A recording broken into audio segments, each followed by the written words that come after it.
चलो सुनो, अभी है ना अपन स्पेशल एस्पेक्ट्स चालू कर रहे हैं, थर्ड पार्ट चैप्टर का।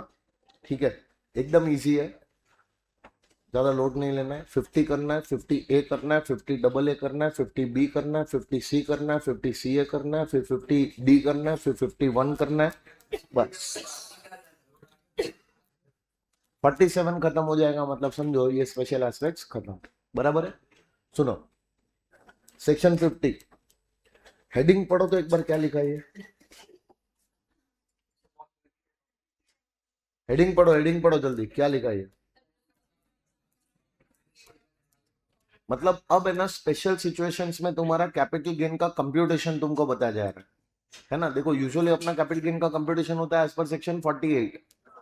अरे बोलो, सेक्शन 48 जैसा बोलेगा वैसा तुमको कंप्यूट करना पड़ेगा तुम्हारा कैपिटल गेन, राइट? नो, लेकिन सेक्शन 50 तुमको बताता है कि how will you calculate the capital gain in the case of depreciable capital assets which are forming part of block in your business और प्रोफेशन। ठीक है, अब इसको समझने के लिए देखो, मैं तुम्हारे सामने एक अपना ये केस बनाता हूं। ठीक है, ध्यान से सुनना। आई होप ये पीजीबीपी में हुआ होगा, लेकिन तुमको थोड़ा सा याद आना चाहिए ये जो भी मैं बोल रहा हूं। मेरे को बोलो, अगर प्लांट एंड मशीनरी का ब्लॉक है, किसका ब्लॉक है? उधर बिल्डिंग का भी ब्लॉक बनता है, फर्नीचर वगैरह का भी ब्लॉक बनता है। तो अपन एक एग्जांपल पकड़ के चलते हैं, प्लांट एंड मशीनरी, उसका ब्लॉक बनाया अपन ने। और ये प्लांट एंड मशीनरी 15% वाली थी, है ना। तो जो प्लांट एंड मशीनरी 15% वाली है उसका अपन ब्लॉक बनाते हैं। यूजुअली अपन ब्लॉक बनाते हैं तो अपन क्या करते हैं, प्लांट एंड मशीनरी, यस, जो भी सारी प्लांट एंड मशीनरीज है जिसका 15% रेट है वो सब प्लांट एंड मशीनरी को एक जगह पे, ब्लॉक का मतलब क्या है, एक बास्केट बनाया हुआ है। इस बास्केट में जितने भी असेट्स होंगे वो सेम टाइप के होंगे और उस पर सेम रेट ऑफ डेप्रिसिएशन लगता है, बराबर है ना। तो अब तुम इधर देखो तो तुम क्या लिखते हो, ओपनिंग डब्ल्यू लिखते हो। क्या लिखते हो? तो ओपनिंग डब्ल्यू, फिर उसमें तुम करते हो एड, एडिशंस, एडिशंस। अब तुम एडिशंस में क्या करते हो, एडिशंस जो तुमको ड्यूरिंग द प्रीवियस ईयर हुए हैं, है ना, लेस देन 180 डेज तुमने यूज किया है, या फिर greater than equal to 180 days तुमने उसको यूज किया होगा। मतलब ऐसे एडिशंस जो तुमको इस ब्लॉक में हुए, मतलब इस ब्लॉक में तुमने नए एसेट इस साल खरीदे और इस साल उसको तुमने पुट टू यूज किया 180 डेज से कम या फिर 180 डेज या उससे ज्यादा, तो वो एडिशंस भी तुम ऐड करते हो। और वो ऐड करने के बाद तुम लास्ट में क्या करते हो, यहाँ पे लेस करते हो। क्या करते हो? Less deletions. डिलीशंस में क्या क्या आता है, असेट सेल होके जाएगा, स्क्रैप होके जाएगा, डैमेज होके जाएगा, डिस्ट्रॉय होके जाएगा। असेट जाता है ना ब्लॉक में से, तो जो भी असेट जाएगा ब्लॉक में, अब सिंपल है, देखो एकदम लॉजिक समझो। तो कोई भी असेट अगर तुम बिजनेस या प्रोफेशन के लिए खरीद रहे हो और देखा जाए तो वो कैपिटल असेट ही है। मानते हो कि नहीं मानते हो? कैसे मान रहे हो? प्रूव करो कि कोई भी असेट तुम बिजनेस या प्रोफेशन के लिए खरीद रहे हो, कैपिटल असेट का डेफिनेशन, एक्सीलेंट। कैपिटल एसेट का डेफिनेशन आया था, याद है? असेट और प्रॉपर्टी ऑफ, अब एनी काइंड में सब असेट कवर हो गए, tangible, intangible, movable, immovable, fix, circulating, whether use for business और नॉट। तो इवन इवन इफ तुम्हारे बिजनेस या प्रोफेशन में कोई असेट्स यूज हो रहे हैं जिसको तुमने ब्लॉक में डाल के रखा हुआ है, अरे हाँ के ना, यहाँ पे ब्लॉक के अंदर जितने भी असेट्स दिख रहे हैं तो भाई वो तुम्हारा कैपिटल असेट ही। यानी कि ये जो प्लांट एंड मशीनरी, ये जो ब्लॉक बना है इसके अंदर जितनी भी प्लांट एंड मशीनरीज है ये सब तो तुम्हारा कैपिटल असेट ही है। तो सर जब ये कैपिटल असेट है तो इसको तो कैपिटल गेन हेड में होना चाहिए था, हाँ या ना। लेकिन ये पीजीबीपी हेड में क्यों? कॉमन सेंस बोलता है कि जो असेट तुमको बिजनेस इनकम कमाने में हेल्प करता है उस असेट पे किया हुआ खर्चा, यानी कि कैपिटल एक्सपेंडिचर, वो तुम बिजनेस इनकम में से थोड़ा थोड़ा करके लो ना, in the form of depreciation. तो असेट्स के ऊपर जो भी तुमने खर्चा किया है, देखा जाए तो असेट्स का एक्चुअल कॉस्ट, अरे बराबर, वो असेट्स के ऊपर किया हुआ खर्चा, एक्चुअल कॉस्ट, वो हम तुमको थोड़ा थोड़ा करके डेप्रिसिएशन बोल के पीजीबीपी इनकम में से अलाउ करते हैं। तो असेट किधर है? बिजनेस साइड में, ब्लॉक के अंदर। उसका कॉस्ट किधर है? बिजनेस साइड में, ब्लॉक के अंदर। तो इस असेट को बेच बाच के जो भी इनकम आएगी, ट्रांसफर करके जो भी इनकम, क्यों ना वो ब्लॉक के अंदर ही एडजस्ट कर ली जाए। समझ में आ रहा है? तो ना असेट को कैपिटल गेन में लाने की जरूरत पड़ रही है, ना उसका कॉस्ट यहां लाने की जरूरत पड़ रही है, ना उसके सेलिंग प्राइस वगैरह को यहां पे एफईसी बेफीसी बनाने की जरूरत पड़ रही है। समझ में आ रहा है? तो क्या ऐसे असेट के केस में कभी कैपिटल गेन अराइज हो सकता है? अवश्य हो सकता है। अब उसके लिए देखो, मैं इसमें नंबर्स डालूंगा, तब तुमको अच्छे से समझ में आएगा कि मैं क्या बोलने की कोशिश कर रहा हूं। देखो, ओपनिंग में ना तुम्हारे पास 4 प्लांट एंड मशीनरी थी, कितनी? फिर एक तुमने इस साल खरीदी, एक तुमने इस साल खरीदी, लेस देन 180 डेज और 180 डेज या उससे ज्यादा। चलो, 4 जो प्लांट एंड मशीनरी थी ना, उसका 10 लाख रुपया ओपनिंग डब्ल्यूडी है। अब ये 10 लाख का लॉजिक क्या है, मीनिंग क्या है, समझो। ये 4 प्लांट एंड मशीनरी है ना, तुमने पहले से खरीद के रखी हुई है, इस साल नहीं खरीदी है, पहले कभी खरीदी थी। तो इसके ऊपर तुम्हारा कुछ कॉस्ट इनकर हुआ था, उस कॉस्ट में से कुछ कॉस्ट तो तुमको पहले ही हमने अलाउ कर दिया है इन द फॉर्म ऑफ, और जो बचा कुचा कॉस्ट है वो कितना है? 10 लाख रुपया। असेट का कॉस्ट ही है ये, लेकिन असेट का बचा कुचा कॉस्ट है जो तुमको डेप्रिसिएशन क्लेम करना बाकी है।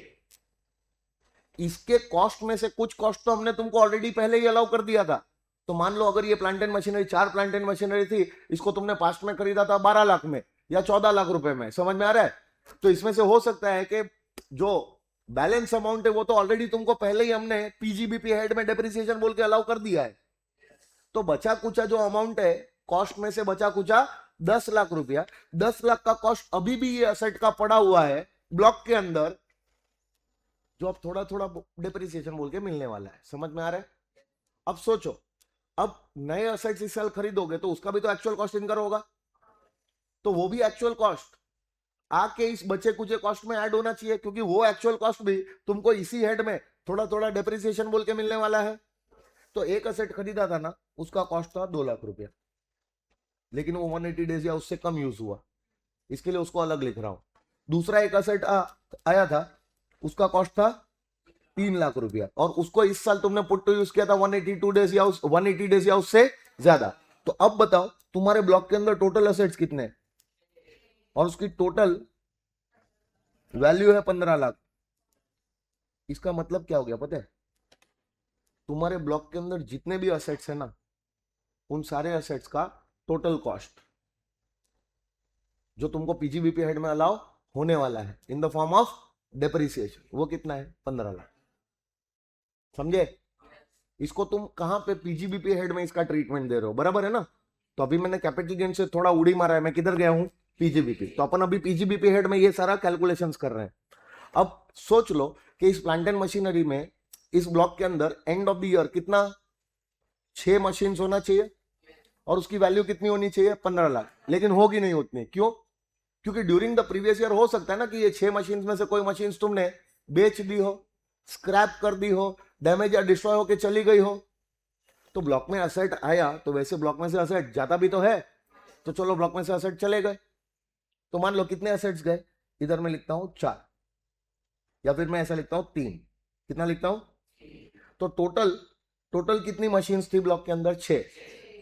लेकिन ईयर एंड पे है ना 6 मशीन्स दिखेंगी ही नहीं, 3 ही दिखेंगी। तो इसको मैं बोल सकता हूं as on 31 March of your previous year. तो अपना प्रीवियस ईयर कौन सा है? 25-26। तो एज ऑन 31 मार्च 2000 एंड में ब्लॉक में 3 असेट्स दिखेंगे, बराबर है? और वो 3 असेट्स के सामने कुछ ना कुछ वैल्यू भी दिखनी चाहिए, और वैल्यू दिखेगी। क्यों मालूम है? क्योंकि जब तुमने ब्लॉक के 6 में से 3 असेट्स को ट्रांसफर किया होगा, ब्लॉक में से 3 असेट्स गए होंगे, तो कुछ ना कुछ तो आया होगा। मान लो असेट डैमेज होकर डिस्ट्रॉय होकर चला गया, तो इंश्योरेंस क्लेम आया होगा। उतने एक्सटेंट तक का तो 15 लाख में से तुमने रिकवरी कर लिया। या फिर चलो ब्लॉक में से 3 असेट तुमने बेच दिए, बेच के सेलिंग प्राइस तो आया होगा, तो उस सेलिंग प्राइस के जितना तो 15 लाख में से तुमने रिकवरी कर लिया। तो ये लोग क्या कहते हैं मालूम है कि जितना भी तुमने रिकवरी कर लिया है कॉस्ट का, ब्लॉक के सारे असेट्स को ट्रांसफर करके या ब्लॉक के असेट्स के कुछ पार्ट को ट्रांसफर करके जितनी भी रिकवरी कर ली है कॉस्ट की, उतने एक्सटेंट तक का कॉस्ट हम तुमको डेप्रिसिएशन बोल के अलाउ नहीं करेंगे। उतना अमाउंट तुमको इनकम बना के टैक्सेबल करे या उतने अमाउंट तक का हम तुमको डेप्रिसिएशन ना दे, one and the same thing ना। अब ये कॉस्ट तुम कहां से क्लेम करने वाले थे? बिजनेस इनकम में से। क्या बोल के? डेप्रिसिएशन। तो इसकी वजह से तुम्हारी बिजनेस इनकम कम होती है या ना? तो उतना कॉस्ट हम तुमको अलाउ ही नहीं करेंगे डेप्रिसिएशन बोल के जितना कॉस्ट तुमने रिकवर कर लिया है। तो उतने एक्सटेंट तक का तुम्हारा डेप्रिसिएशन कम हो जाएगा, उतने एक्सटेंट तक की तुम्हारी बिजनेस इनकम बढ़ जाएगी। Common sense. तो मान लो कि 6 में से 3 असेट तुमने बेचे, सेल कर दिए। सेल करके तुम्हारे पास आया ना, तुम्हारे पास सेल करके 8 लाख रुपया आया। कितना आया? अब 8 लाख रुपया जैसे ही तुम यहां पे माइनस करोगे तो तुमको 7 लाख रुपया बचेगा। इसका मतलब अब last day of the previous year, क्या बोला? तेरे पास ब्लॉक के अंदर असेट भी है और तेरे पास ये असेट को रिप्रेजेंट करने के लिए कुछ कॉस्ट भी है। समझ में आ रहा है? यानी कि वैल्यू भी है। तो ब्लॉक के अंदर असेट भी होना चाहिए और उस असेट को रिप्रेजेंट करने के लिए ब्लॉक में कुछ वैल्यू यानी कि बचा कुचा कॉस्ट भी होना चाहिए। तो ही तो उस कॉस्ट को हम डेप्रिसिएशन बोल के अलाउ कर सकते हैं ना यार। समझा? तो यहां पे इस केस में तुमको डेप्रिसिएशन कैलकुलेट करना पड़ेगा क्योंकि वैल्यू भी है असेट भी है, वैल्यू भी है असेट भी है। तो तुमको यहाँ पे डेप्रिसिएशन कैलकुलेट करना पड़ेगा। अरे तुमको समझ में आ रहा है कि नहीं? अब मेरे को बताओ, यहाँ पे डेप्रिसिएशन अगर तुम निकालते हो तो कैसे निकालोगे? अब बुद्धि लगाने का तुमको है ना, अपने आप से एक क्वेश्चन पूछने का। सबसे पहला क्वेश्चन डेप्रिसिएशन निकालने के पहले कि क्या ये 3 असेट जो बचे हैं इसमें अब भी ये एक asset end of the year दिख रहा है? इसका मतलब इस 7 लाख में से 2 लाख पे आधे रेट पे डेप्रिसिएशन आएगा। तो 2 लाख पे 7.5%। समझ में आया? और बची कुछ वैल्यू पे पूरा रेट ले लो ना यार। समझे? तो तुम यहां पे क्या कैलकुलेट करोगे? डेप्री बाबा। तो चलो डेप्रिसिएशन अपन कैलकुलेट करते हैं ना। डेप्रिसिएशन ऑन क्या पूरे 7 लाख पे डेप्रिसिएशन निकालना है, लेकिन 7 लाख में से 2 लाख पे मैं पूरे रेट पे नहीं निकालूंगा, 7.5% पे निकालूंगा और बचे हुए 5 लाख पे मैं पूरा रेट लगा दूंगा। समझ में आ रहा है? तो ये आ जाएगा 75,000 और ऊपर आएगा 15,000। आया सबको? तो 15 और 75 कितना होता है? तो 90,000 तुम यहां से माइनस कर लो। बराबर है? तो 7 लाख में से जैसे ही तुमने 90,000 माइनस किया तो 6,10,000 वैल्यू बचेगी और तुम्हारे पास 3 असेट अभी भी है। इसको तुम बोलोगे क्लोजिंग WDV एज ऑन 31 मार्च। समझे? और यही अगले साल ओपनिंग बन के जाएगी। इतना क्लियर है ना? अब मेरे को एक चीज बताओ, मैं सिंपल क्वेश्चन पूछ रहा हूं। ये असेट यहां पे तुमने बेच दिया है, मतलब जो एंड में तुम्हारे पास असेट बचे हैं, क्या उसके अंदर ये वाला असेट है? तो फिर इस पे पूरे वैल्यू पे 15% लगाना होता है। इतना तो मालूम है ना? तो तुमने डेप्रिसिएशन का कैलकुलेशन क्यों किया बता? क्योंकि एंड में तुम्हारे पास असेट भी है वैल्यू भी। अगर एक भी चीज मिसिंग हुई तो हम तुमको डेप्रिसिएशन अलाउ नहीं करेंगे। असेट होंगे, वैल्यू नहीं है, तो क्या डेप्रिसिएशन बोल के अलाउ करें? डेप्रिसिएशन अलाउ करने के लिए वैल्यू ही नहीं है जो हम डेप्रिसिएशन बोल के अलाउ करें। अरे बोलो। या फिर मान लो वैल्यू है, असेट ही नहीं है, तो वो वैल्यू हम तुमको डेप्रिसिएशन बोल के दे ही नहीं सकते हैं जिसके सामने कोई asset end of the year में है ही नहीं। समझ में आ रहा है? तो अब अलग अलग केस बनेंगे, ध्यान से सुनना। सेम एग्जांपल मैं तुम्हारे सामने रखूंगा। अब इसको है ना कॉपी पेस्ट करता हूं, देखना।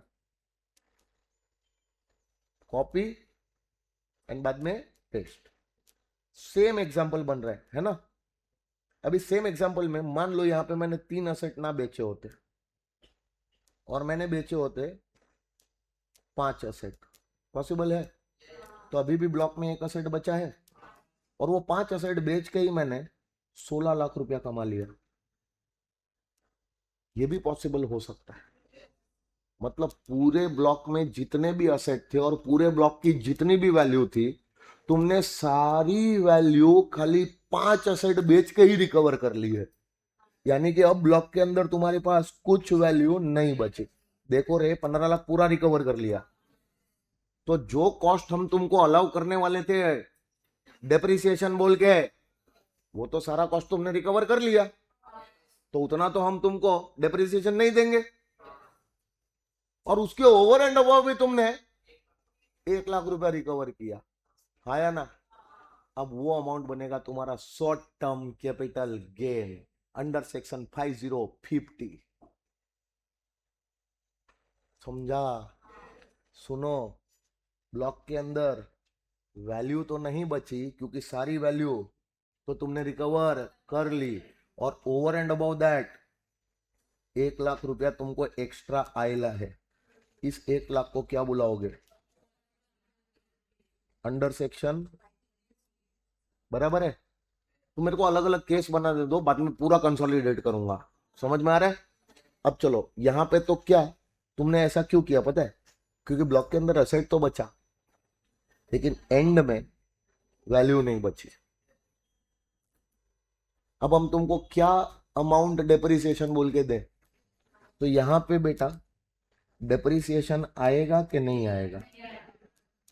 यहाँ पे तुमको पीजीबीपी में कोई डेप्रिसिएशन, क्योंकि सारी वैल्यू जो डेप्रिसिएशन बोल के देनी चाहिए थे वो तो तुमने रिकवर कर ली, और उसके ओवर एंड अबव जो 1 लाख रुपया आ गया, वो तो कैपिटल असेट के ही लिए मिला हुआ एक्स्ट्रा अमाउंट है ना। देखो, कॉस्ट तक का जो भी रिकवरी होगा वो सब पीजीबीपी में एडजस्ट करो। समझ में आ रहा है? लेकिन उसके ओवर एंड अबव जो भी आया, तो वो तो कैपिटल असेट के कॉस्ट से ज्यादा रिकवरी हो गई ना। तो ये तो कैपिटल असेट के लिए होने वाली एक्स्ट्रा रिकवरी है। इसको हम तुम्हारा बिजनेस इनकम बना के टैक्सेबल नहीं कर सकते हैं। इसको तो हम टैक्सेबल करेंगे under the head capital gain, और इसको हम लॉन्ग टर्म बना के नहीं, शॉर्ट टर्म बना के टैक्सेबल करेंगे। अब बताओ, अगले साल, ये तो इस साल का क्लोजिंग वोजिंग आया ना, अगले साल क्या ब्लॉक होगा तुम्हारे पास?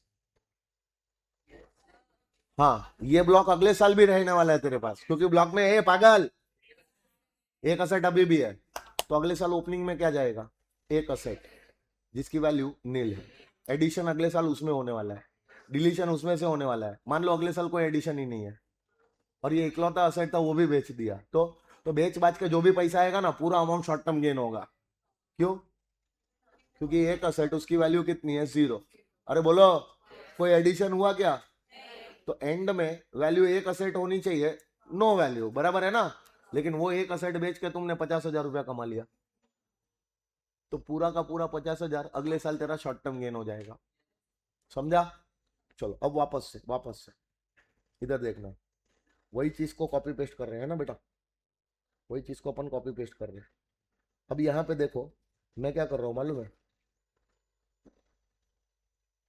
तुमको? 6 असेट दिख रहा है, 6 के 6 असेट मैंने बेच डाले, और बेच के मैंने कमाया 12 लाख। पॉसिबल है? तो अब बताओ, ब्लॉक में कोई असेट बचा क्या? लेकिन ब्लॉक में अभी भी 3 लाख की वैल्यू दिख रही है। तो बेटा वैल्यू तो है जो हम डेप्रिसिएशन बोल के पक्का तुमको देते, लेकिन उसको रिप्रेजेंट करने के लिए एंड में कुछ असेट भी तो होने चाहिए। तो यहाँ पे भी तेरे पास असेट, तो अगर हम तेरे को डेप्रिसिएशन देना चाहे तो भी नहीं दे पाएंगे, क्योंकि जो भी अमाउंट हम तेरे को डेप्रिसिएशन बोल के देना चाहते थे, वो अमाउंट को रिप्रेजेंट करने के लिए एंड ऑफ द ईयर कोई असेट है ही नहीं। तो हम तेरे को ये अमाउंट कैसे डेप्रिसिएशन बोल के दे दे? तो यार ये तो मेरा नुकसान हो गया। तो ये तो तेरा, अब ये अमाउंट तेरे को पीजीबीपी हेड में डेप्रिसिएशन बोल के, तो एक काम कर, इसको शॉर्ट टर्म कैपिटल लॉस बना ले under the head capital gain. तो ये पूरा का पूरा 3 लाख रुपया, ये पूरा का पूरा तेरे लिए क्या माना जाएगा? बोल। Short term capital loss under section 5050। समझ में आया? चल एक काम करते हैं, वापिस से सेम टू सेम लेते हैं ना। और अब मान ले कि ये असेट्स को तूने 6 के 6 असेट को बेच दिया, और बेच के तेरे को आ गया 17 लाख, आ सकता है क्या? असेट बचा क्या? वैल्यू बची क्या? तो ना तेरे पास असेट बचा है, ना वैल्यू बची है, और तू डेप्रिसिएशन मांगने आ रहा है। दौड़ा दौड़ा के मारा नहीं जाए तेरे को, बोल। डेप्रिसिएशन मिलेगा? डेप्रिसिएशन हम क्या दे तेरे को? जिस वैल्यू का डेप्रिसिएशन देना है सारी वैल्यू तो तूने रिकवर कर ली, और उसके ओवर एंड अबव भी तूने 2 लाख की रिकवरी कर ली रे बाबा। तो तू तो फायदे में चल रहा है, और तेरा फायदा हमसे देखा नहीं जाएगा। इसको हम तेरे लिए शॉर्ट टर्म कैपिटल गेन बना देंगे अंडर सेक्शन। तुमको समझा? अब मैंने क्या किया, पहला जो 2 केस बनाया ना, पहला जो 2 केस, ये देखो, ये वाला केस, इसमें तुम्हारे पास ब्लॉक में एसेट अभी भी है और वैल्यू भी है, टिक टिक।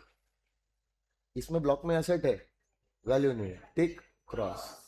तेरा ब्लॉक अब भी मौजूद है, लेकिन ब्लॉक में वैल्यू हो भी सकती है, ब्लॉक में वैल्यू नहीं भी हो सकती है। Block does not cease to exist, block still exist. 6 में से 3 असेट बचा तो ब्लॉक अभी भी है ना, 6 में से 5 बेचा तो ब्लॉक अभी भी है ना। तो ब्लॉक सीज टू एग्जिस्ट हुआ कि does not cease to exist? Block अभी भी है, लेकिन ब्लॉक में वैल्यू हो भी सकती है, नहीं भी हो सकती है। अगर हुई तो उसको डेप्री बोल के लेना, ना हुई तो कोई डेप्रिसिएशन नहीं, एक्स्ट्रा रिकवरी हुआ उसको शॉर्ट टर्म गेन बना लेना। नहीं समझा?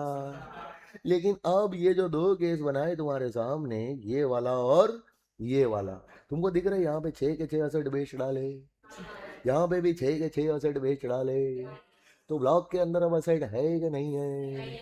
सारा ब्लॉक तुमने ट्रांसफर कर डाला, मतलब ब्लॉक सीज टू एग्जिस्ट। अब जब तेरे पास ब्लॉक ही नहीं है, हेलो, ब्लॉक में कोई असेट ही नहीं है, तो बची हुई वैल्यू तेरे को डेप्री बोल के नहीं मिलेगी, शॉर्ट टर्म लॉस बना। और अगर कोई वैल्यू नहीं बची और एक्स्ट्रा रिकवरी हो गई तो शॉर्ट टर्म गेन बना। तेरे को समझा?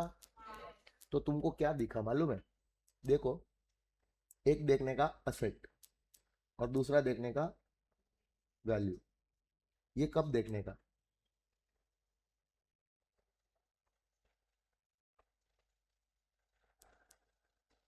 एंड ऑफ, एंड ऑफ क्या? Previous year. तो तुमको प्रीवियस ईयर के लास्ट डे पे, हमेशा जब भी ब्लॉक का कैलकुलेशन होगा, लास्ट डे पे क्या देखना है? एसेट भी देखना है, वैल्यू भी देखना है। चलो, असेट भी है, वैल्यू भी है,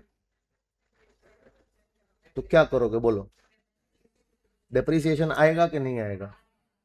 डेप्रिसिएशन आएगा और उसको एज पर सेक्शन 32 कैलकुलेट करके क्लेम करना, बराबर है? असेट है, वैल्यू ही नहीं बचा। असेट है, वैल्यू ही नहीं बचा है, तो भाई पूरा का पूरा वैल्यू तो तूने रिकवर कर लिया। हाँ, अब उसके ओवर एंड अबव कोई रिकवरी हो गई तो इस केस में डेप्रिसिएशन आएगा कि नहीं आएगा? नहीं आएगा। लेकिन हाँ, इस केस में शॉर्ट टर्म कैपिटल गेन आ सकता है अंडर सेक्शन 5050, बराबर है? चलो, तो ये जो 2 केस है ना, इसको अपन क्या बुलाएंगे पता है?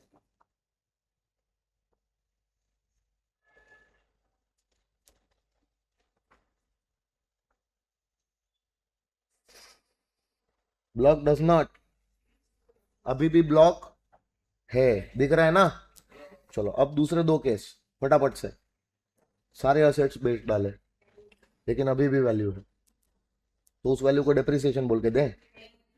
डेप्रिसिएशन बोल के नहीं ले सकते हो, वो वैल्यू तेरे लिए शॉर्ट टर्म कैपिटल लॉस मानी जाएगी अंडर सेक्शन। समझ में आ रहा है? लेकिन सुन, ब्लॉक के अंदर अब असेट भी नहीं है, वैल्यू भी नहीं है, तो कैसा डेप्रिसिएशन? डेप्रिसिएशन नहीं है। और हो सकता है कि तूने एक्स्ट्रा रिकवरी कर ली हो, तो उसको शॉर्ट टर्म कैपिटल गेन बना लेना अंडर सेक्शन 5050। ये जो 2 केस है, इसको क्या बोलोगे?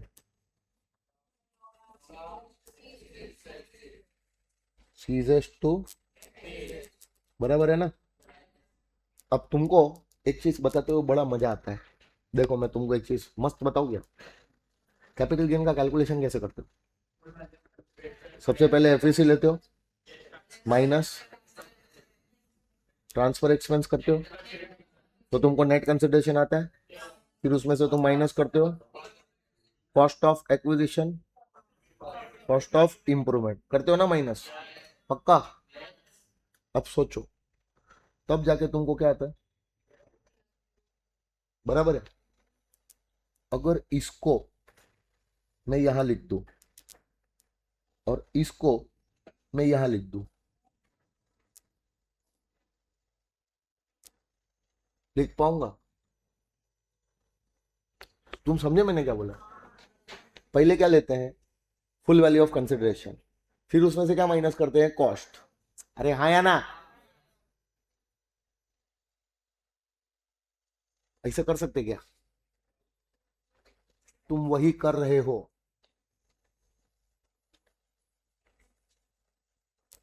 कॉस्ट है, cost,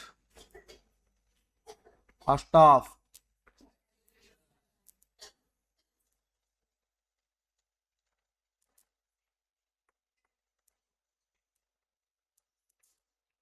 hi hi, oh my God, ऊ लाला, तुमको समझा क्या हुआ? अरे पागल, full value of consideration minus transfer expense बोल के नेट कंसिडरेशन पैसा आया, तो आया तो तुमको डिलीशन बना के तुम लिख रहे हो, नहीं समझा? और असेट के लिए पैसा खर्चा हुआ, मतलब cost of acquisition, cost of, उसको तुम ओपनिंग और एडिशन में लिख रहे हो। तो तुमको जब भी कैपिटल गेन कैलकुलेशन करना होगा ना डेप्रिसिएबल असेट्स का, तो तुम कैसे करोगे बताए? देखो ऐसे करना, कैसे करोगे, इसको मैं कॉपी करता हूं और इसको मैं तुम्हारे सामने लिखता हूं, हाँ।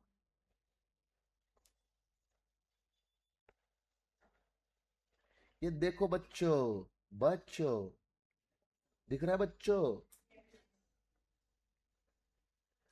ये क्या है,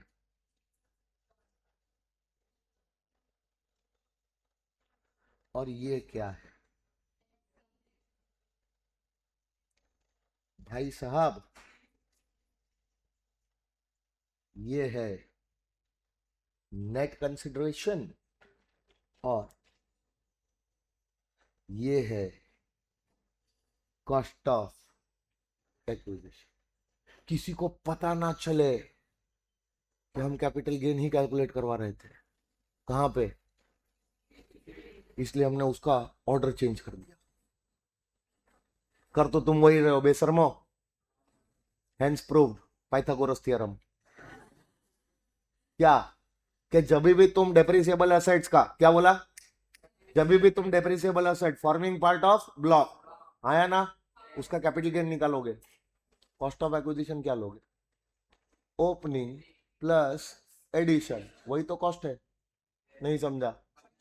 और उसका तुम full value of consideration minus transfer expense करके जो नेट कंसिडरेशन आता है वो क्या लोगे, डिलीशंस, उसी को तुमको क्या बनाना है, नेट कंसिडरेशन। समझ में आया? प्लस माइनस करो, असेट बच रहे हैं, वैल्यू बच रही है, तो यहां आने की जरूरत ही नहीं है। समझ में आ रहा है? लेकिन प्लस माइनस करो, असेट बच रहा है, वैल्यू नहीं बच रही है। असेट नहीं बच रहा है तो वैल्यू बचे या ना बचे, तुमको कैपिटल गेन ही आएगा। समझे? ये है कैलकुलेशन कैपिटल गेन का, जब तुम डेप्रिसिएबल असेट्स क्या करोगे, ट्रांसफर करोगे, किधर से, ब्लॉक में से। देखो हमेशा गेन नहीं आएगा, हमेशा लॉस नहीं आएगा। अगर ब्लॉक के अंदर एंड में असेट है और एंड में ब्लॉक के अंदर वैल्यू भी है, तो तुमको सेक्शन 50 में आने की, यहां पे कैपिटल गेन कंप्यूट करने की कोई आवश्यकता नहीं है। लेकिन अगर असेट बचे लेकिन वैल्यू नहीं बची, तो यहां आ जाना, तो अब तुमको डेप्रिसिएशन नहीं मिलेगा, तो तुमको यहां आना पड़ेगा, कैपिटल गेन में आना पड़ेगा, और जो एक्सेस रिकवरी हुई होगी ना, वैल्यू खत्म हो गई, एक्सेस रिकवरी हुई होगी ना, उसको यहां पे गेन बना के टैक्सेबल दिखाना पड़ेगा, बराबर। लेकिन अगर मान लो कि असेट ही नहीं बचा ब्लॉक के अंदर, एक भी एसेट नहीं बचा, तो अब वैल्यू बचे कि ना बचे कोई फर्क नहीं पड़ता, तुमको कैपिटल गेन में आना ही पड़ेगा। समझ में आ रहा है? अगर वैल्यू बची है तो उसको शॉर्ट टर्म लॉस बना लेना यहाँ पे, और अगर वैल्यू नहीं बची है और एक्सेस रिकवरी हो गई है तो उसको यहाँ पे शॉर्ट टर्म गेन बना लेना। समझे? इस प्रकार से तुम्हारा कैपिटल गेन कंप्यूट किया जाएगा। अब सोचो, तुम्हारा कैपिटल गेन है ना, सेक्शन 50 क्या बोलता है कि कभी भी कैपिटल गेन ब्लॉक के केस में आएगा ना, उसको हम हमेशा हमेशा हमेशा शॉर्ट टर्म ही मानेंगे। तुमको तुम्हारे किसी भी कैपिटल असेट का, मतलब ब्लॉक के अंदर के किसी भी असेट का पीरियड ऑफ होल्डिंग लेने की जरूरत नहीं है, क्योंकि अगर तुम पीरियड ऑफ होल्डिंग लोगे तो वो असेट लॉन्ग टर्म बनेगा ना। अरे हाँ के ना? और हमको इसको लॉन्ग टर्म बनने देना ही नहीं है। और अगर तुम पीरियड ऑफ होल्डिंग किसी असेट का देख भी रहे हो ना, तो याद रखो तुम असेट को आइडेंटिफाई करने की कोशिश कर रहे हो, जो कि पॉसिबल ही नहीं है, क्योंकि द मोमेंट असेट ब्लॉक के अंदर डाला उसकी आइडेंटिटी खत्म। तुमने कोई भी असेट को ब्लॉक में डाला तो अब वो असेट असेट नहीं रहा, अब वो ब्लॉक का पार्ट बन गया। असेट की आइडेंटिटी खत्म हो जाती है जैसे ही वो ब्लॉक में जाता है। और जब असेट की आइडेंटिटी हम खत्म करवा चुके हैं ब्लॉक में डाल के, और बाद में तुम ब्लॉक में से वो असेट बेच भी रहे हो और उसका पीरियड ऑफ होल्डिंग देख रहे हो, तो इसका मतलब तुम वापस से असेट को आइडेंटिफाई करने की कोशिश कर रहे हो, जो कि पॉसिबल है ही नहीं। समझे मैंने क्या बोला?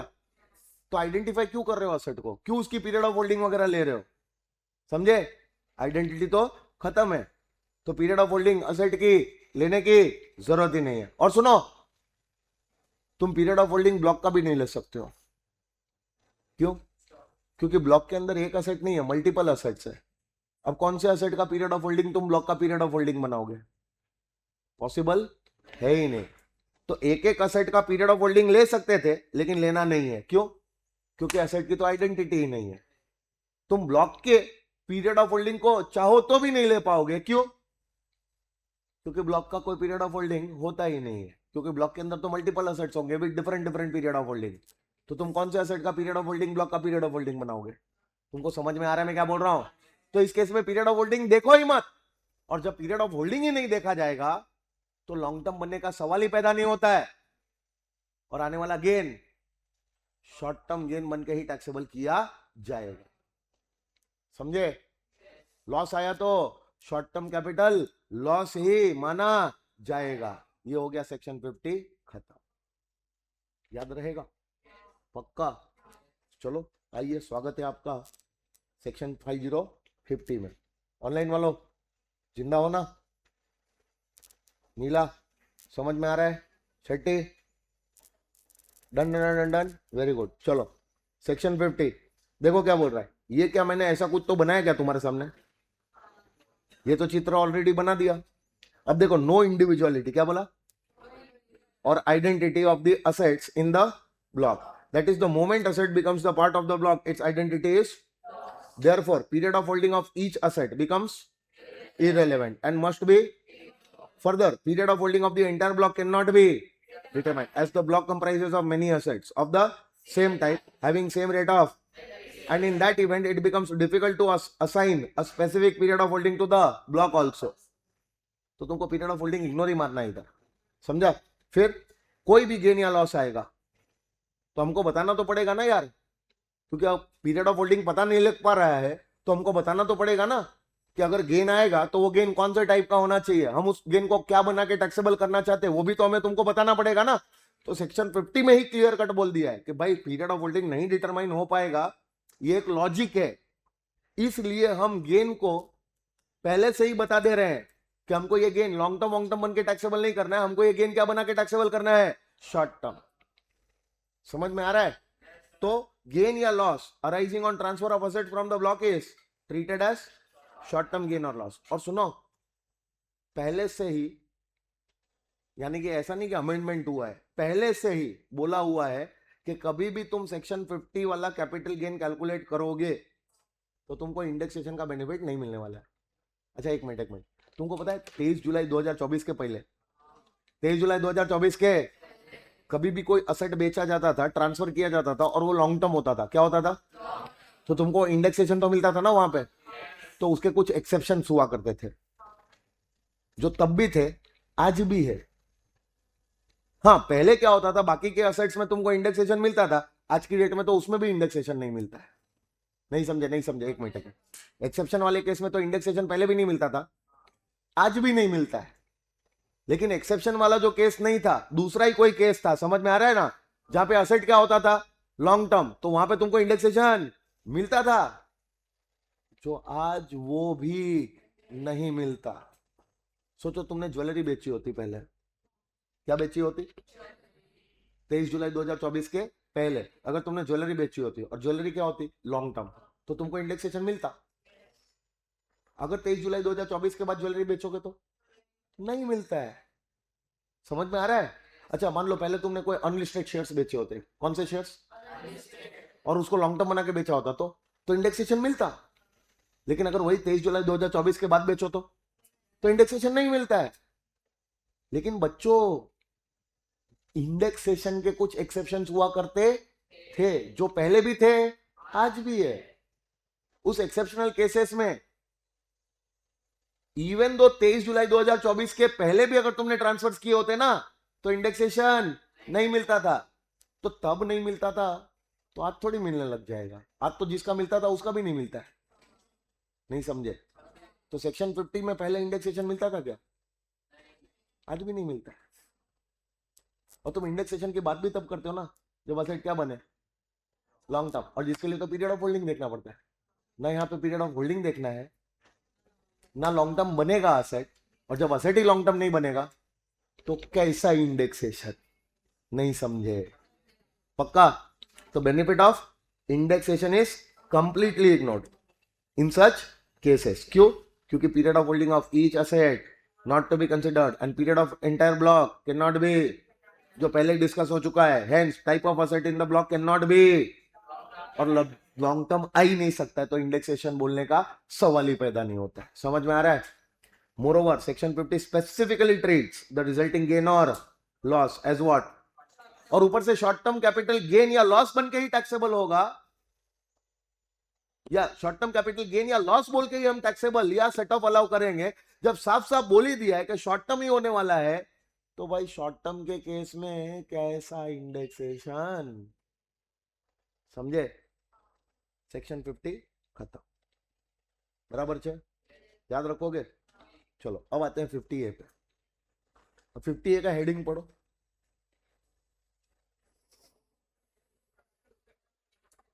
ये सर उधर भी डेप्रिसिएबल असेट था, इधर भी डेप्रिसिएबल असेट है। उधर depreciable asset forming part of block था, और इधर है ना वो डेप्रिसिएबल असेट है जो ब्लॉक का पार्ट नहीं बनते।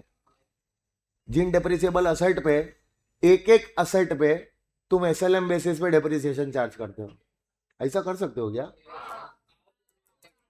पावर यूनिट्स के केस में तो तुम एक असेसी हो जिसका पावर बिजनेस है, तो पावर बिजनेस के लिए तुमने कोई असेट्स खरीदे होंगे, तो उन असेट्स का ब्लॉक बनाने का तुमको अलाउड है क्या?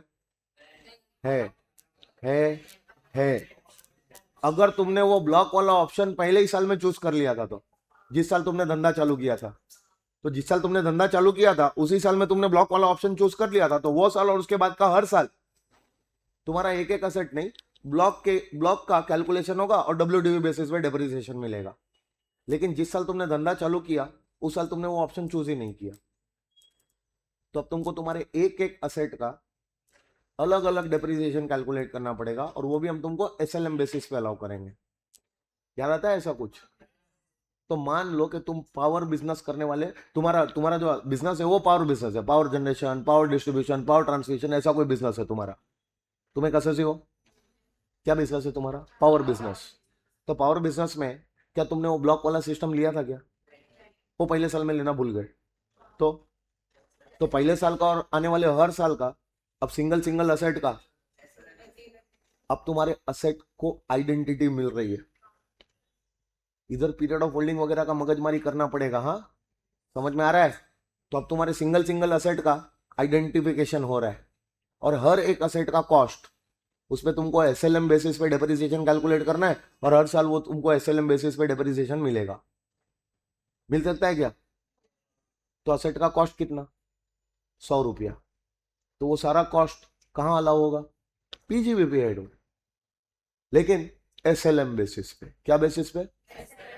एक एक असेट का, इंडिविजुअल असेट का एक्चुअल कॉस्ट तुम पीजीबीपी हेड में क्लेम करो, क्या बोल के? डेप्रिसिएशन, और वो भी SLM बेसिस, ऐसा बोला हुआ है। समझ में आ रहा है? तो क्या वहां पे कोई कैपिटल गेन राइज हो सकता है? क्योंकि कैपिटल असेट तो वो भी है, लेकिन वो ब्लॉक का पार्ट नहीं बना है। इंडिविजुअल असेट पे डेप्रिसिएशन मिल रहा है, तो क्या उधर तुमको मिल सकता है क्या? कैपिटल गेन वगैरह आ सकता है? कैपिटल गेन, कैपिटल लॉस आ सकता है उधर। अब वो कैसे आएगा, वो कैलकुलेशन मेरे को तुमको सिखाना पड़ेगा। तो उसके लिए मेरे को एक छोटा सा एग्जांपल बनाना पड़ेगा। बनाओ क्या? सीखोगे? आइए, स्वागत है तुम्हारा। एक असेसी है, अ से सी। कौन होगा ये? कोई भी पर्सन हो सकता है, लेकिन इस असेसी का क्या है, जल्दी बोलो। बराबर है ना? अब इस पावर बिजनेस के लिए क्या है ना, कि डेप्रिसिएशन जो क्लेम किया जाता है अंडर सेक्शन 32 सबसेक्शन 1 क्लॉज 1 में क्लेम किया जाता है। कहां क्लेम किया जाता है? मतलब ऑन SLM बेसिस क्लेम किया जा रहा है, on actual cost of individual asset. बराबर है? तो तुम ऐसे असेसी हो जिसका ये सीन चल रहा है। तो मान लो कि तुम्हारे पावर बिजनेस के लिए, एक एग्जांपल ले रहा हूं, है ना, तुम्हारे पावर बिजनेस के लिए तुमने एक असेट, असेट एक्स, ये असेट, असेट का नाम दे दिया, असेट एक्स हो सकता है, असेट वाई हो सकता है, असेट जेड। तो मान लो अपन एक असेट आइडेंटिफाई कर रहे हैं, असेट एक्स। वो क्या किया? अक्वायर किया, है ना? चलो, कब अक्वायर किया? बोलते हैं अक्वायर किया ऑन 15th ऑफ जून 2021 में। आज अक्वायर किया क्या पहले किया था? 2021-22 में किया था। बराबर है ना? अब सुनो, इस असेट का जो एक्चुअल कॉस्ट था, क्या था? वो 100 लैक्स था। वो कुछ भी हो सकता है, अपन कैलकुलेशन इजी रखने के लिए 100 ले रहे हैं। बराबर है ना? 100 लैक्स था। अब इस पे जो डेप्रिसिएशन का रेट चलता है ना, डेप्रिसिएशन का रेट, जो तुमको इनकम टैक्स रूल्स में से जाके देखना पड़ेगा, देखना नहीं है तुमको, क्वेश्चन में ही दिया रहेगा। और अपन कैलकुलेशन एकदम इजी रखने के लिए वो डेप्रिसिएशन का रेट अज्यूम करके चलते हैं 10%। कितना? तो इस पे डेप्रिसिएशन चलता था एट द रेट ऑफ 10%। और ये डेप्रिसिएशन अब तुमको SLM बेसिस पे क्लेम करना है। कब से क्लेम करना चालू करोगे? जिस साल असेट अक्वायर किया है। अरे हाँ, है ना? तो बताओ कौन सा ईयर है पहला साल? 21। फिर 22-23 में भी क्लेम करोगे, फिर प्रीवियस ईयर 23-24 में भी क्लेम करोगे, फिर प्रीवियस ईयर 24-25 में भी क्लेम किया होगा। और तुमको प्रीवियस ईयर 25-26 में भी क्लेम करने मिल सकता है, लेकिन मिलेगा नहीं। क्यों? क्योंकि प्रीवियस ईयर 2025-26 में अबव असेट इज ट्रांसफर, मान के चलते हैं सेल हो गया है। पॉसिबल है? तो बताओ कब बेचा? कोई भी एक डेट बता दो, तुमको जो डेट मजे में आती है। बराबर? मंथन तू मेरे को डेट बता बेटा। हाँ, 10 फरवरी बर्थडे है तेरा? हाँ, देखा, स्मार्ट। 10 फरवरी कौन सा? 25 डालू के 26? क्योंकि प्रीवियस ईयर 25-26 में 10 फरवरी 26 ही आएगा। बराबर है ना? 10 फरवरी 25 पिछले साल था, तो 10 फरवरी 26 तुमने यह सेट बेचे। अब चलो, कितने में बेचा? कितने में बेचा? 4 पॉसिबिलिटी बताऊंगा। कितनी? उसमें से एक आधी पॉसिबिलिटी में तो कैपिटल गेन आ ही सकता है। और वो पॉसिबिलिटी कौन सी है, वो तुमको आइडेंटिफाई करना है। समझ में आ रहा है? तो मेरे को एक चीज बताओ, असेट तुमने कितने में खरीदा था? 100 लाख में खरीदा था। क्या उस असेट पे तुम डेप्रिसिएशन क्लेम करते थे अंडर सेक्शन 32(1)(1)? और वो भी क्या बेसिस पे? SLM बेसिस पे, बराबर है ना? तो चलो मान के चलो 21-22 में तुमने कितना डेप्रिसिएशन क्लेम किया था? 10 lakhs। वो नसीब बहुत अच्छा है मालूम है कि तुमने 100 लाख का 10% निकाल के मेरे को जूप से आंसर दे दिया। मैं चाहता ना तो यहां से तुमसे मिस्टेक करवा सकता। डेट दिख रहा है? जिस दिन खरीदा उस दिन 15 जून को खरीदा है, तो 15 जून से 31 मार्च 180 डेज या उससे ज्यादा यूज होगा। दिमाग घुमा हुआ होगा ना एग्जामिनर का, तो 15 अक्टूबर डाल देगा। तो पहले साल का डेप्रिसिएशन, जिस साल तुमने असेट खरीदा उस साल असेट को put to use less than 180 days किया। तो तुमने वो जो 10 लाख बोला है ना, 10 लाख मिलेगी, आधे रेट पे होगा 5%, 5 लाख। हाँ, उसके बाद के हर साल का 10-10 लाख, समझ में आ रहा है ना? लेकिन पहले साल का डेप्रिसिएशन तो आधा हो जाएगा ना, लेकिन इधर आधा नहीं होगा। क्यों? क्योंकि तुमने 21-22 में खरीदा और उसी साल देखो पुट टू यूज किया है 180 डेज या उससे ज्यादा। तो इधर तुम्हारा डेप्रिसिएशन 10 पे टिक। अरे बोलो, इधर भी, इधर भी। सर हर बार तुम डेप्रिसिएशन का अमाउंट सेम क्यों रख रहे हो? अरे SLM में रे, ब्लॉक होता, WDV होता तो हर साल डेप्रिसिएशन का अमाउंट चेंज हो जाता, लेकिन ये तो SLM है ना। तो क्या है देखो, अब मैं तुमको LOGIC बोलता हूं, समझा तो ठीक, वरना मैजिक। ठीक है? असेट का खर्चा कितना किया था? 100 में से 40 लाख तो तुमको हमने ऑलरेडी PGBP हेड में अलाउ किया हुआ है। तो अब एज ऑन 31 मार्च 2025 जो WDV होगी वो कितनी होगी? हाँ या ना? और तुम्हें नहीं लगता है, तुम्हें नहीं लगता है कि इस साल के बिगिनिंग में 1 अप्रैल 2025 WDV कितनी होगी? हाय हाय, ये तो क्लोजिंग थी ना। हाँ, तो पिछले साल की क्लोजिंग इस साल की ओपनिंग होगी ना रे पागल।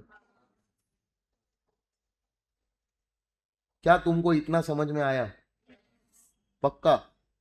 अब तुमको नहीं लगता है ये 60 में से 10 लाख तुमको इस साल भी मिलना चाहिए? लेकिन मिलेगा नहीं। क्यों?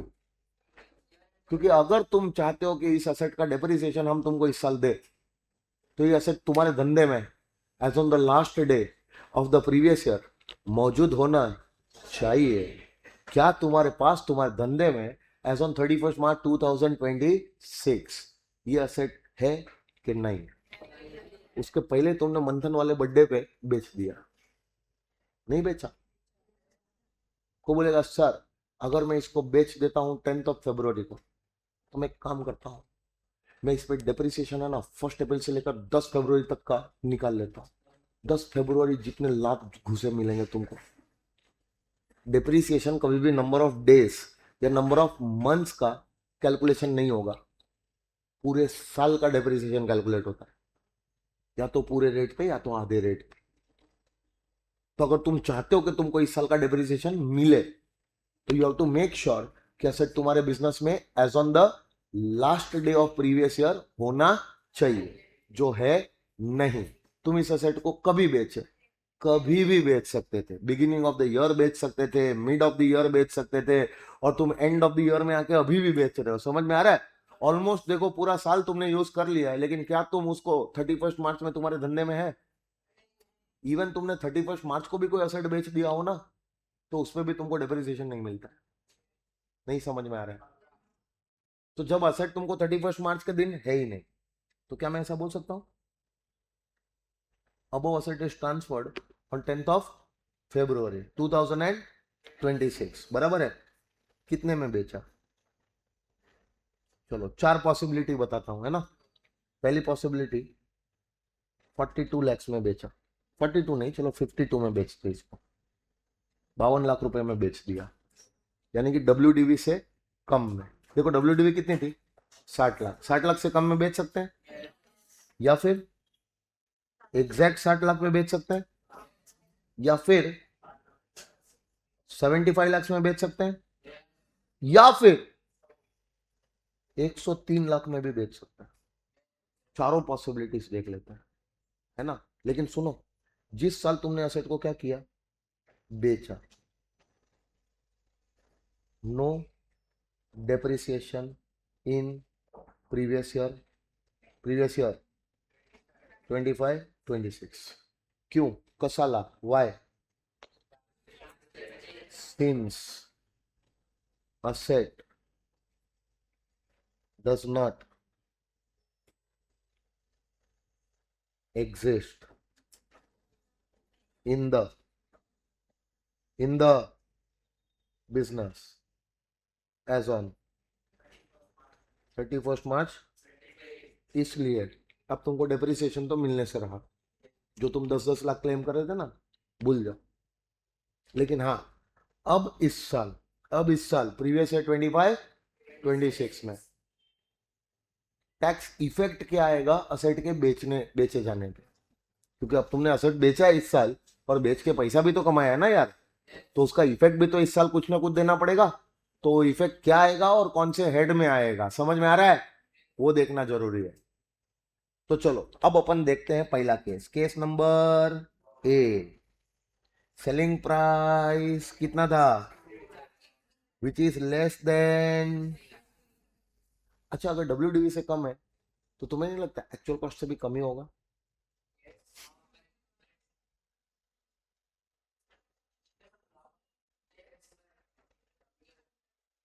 WDV कितना था,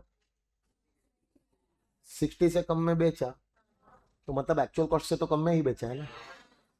फिर WDV खुद एक्चुअल कॉस्ट से कम है और उस WDV से भी कम में बेचा, मतलब एक्चुअल कॉस्ट से तो कम में ही बेचा है तुमने, समझ में आ रहा है ना। तो WDV से भी कम है एंड भाई इतना भविष्य,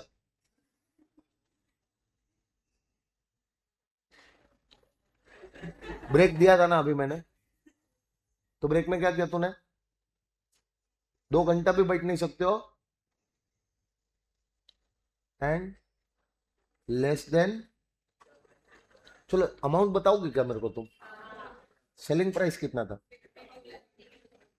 WDV कितना है, एक्चुअल कॉस्ट कितना है। अब थोड़ा बुद्धि लगाओगे, थोड़ा तुमको तुम्हारे लॉजिक से ही आंसर आएगा। असेट के 100 लाख के कॉस्ट में से 40 लाख का कॉस्ट तो हमने तुमको ऑलरेडी डेप्री बोल के अलाउ कर दिया, कितना कॉस्ट अलाउ करना बाकी है, जो तुम रिकवर कर लेते हो असेट को 52 लाख में बेच के, पूरा रिकवर नहीं हो पा रहा है, फिर भी 8 लाख का कॉस्ट बच गया, जो हम तुमको डेप्रिसिएशन बोल के दे नहीं सकते थे क्योंकि असेट बेच दिया है।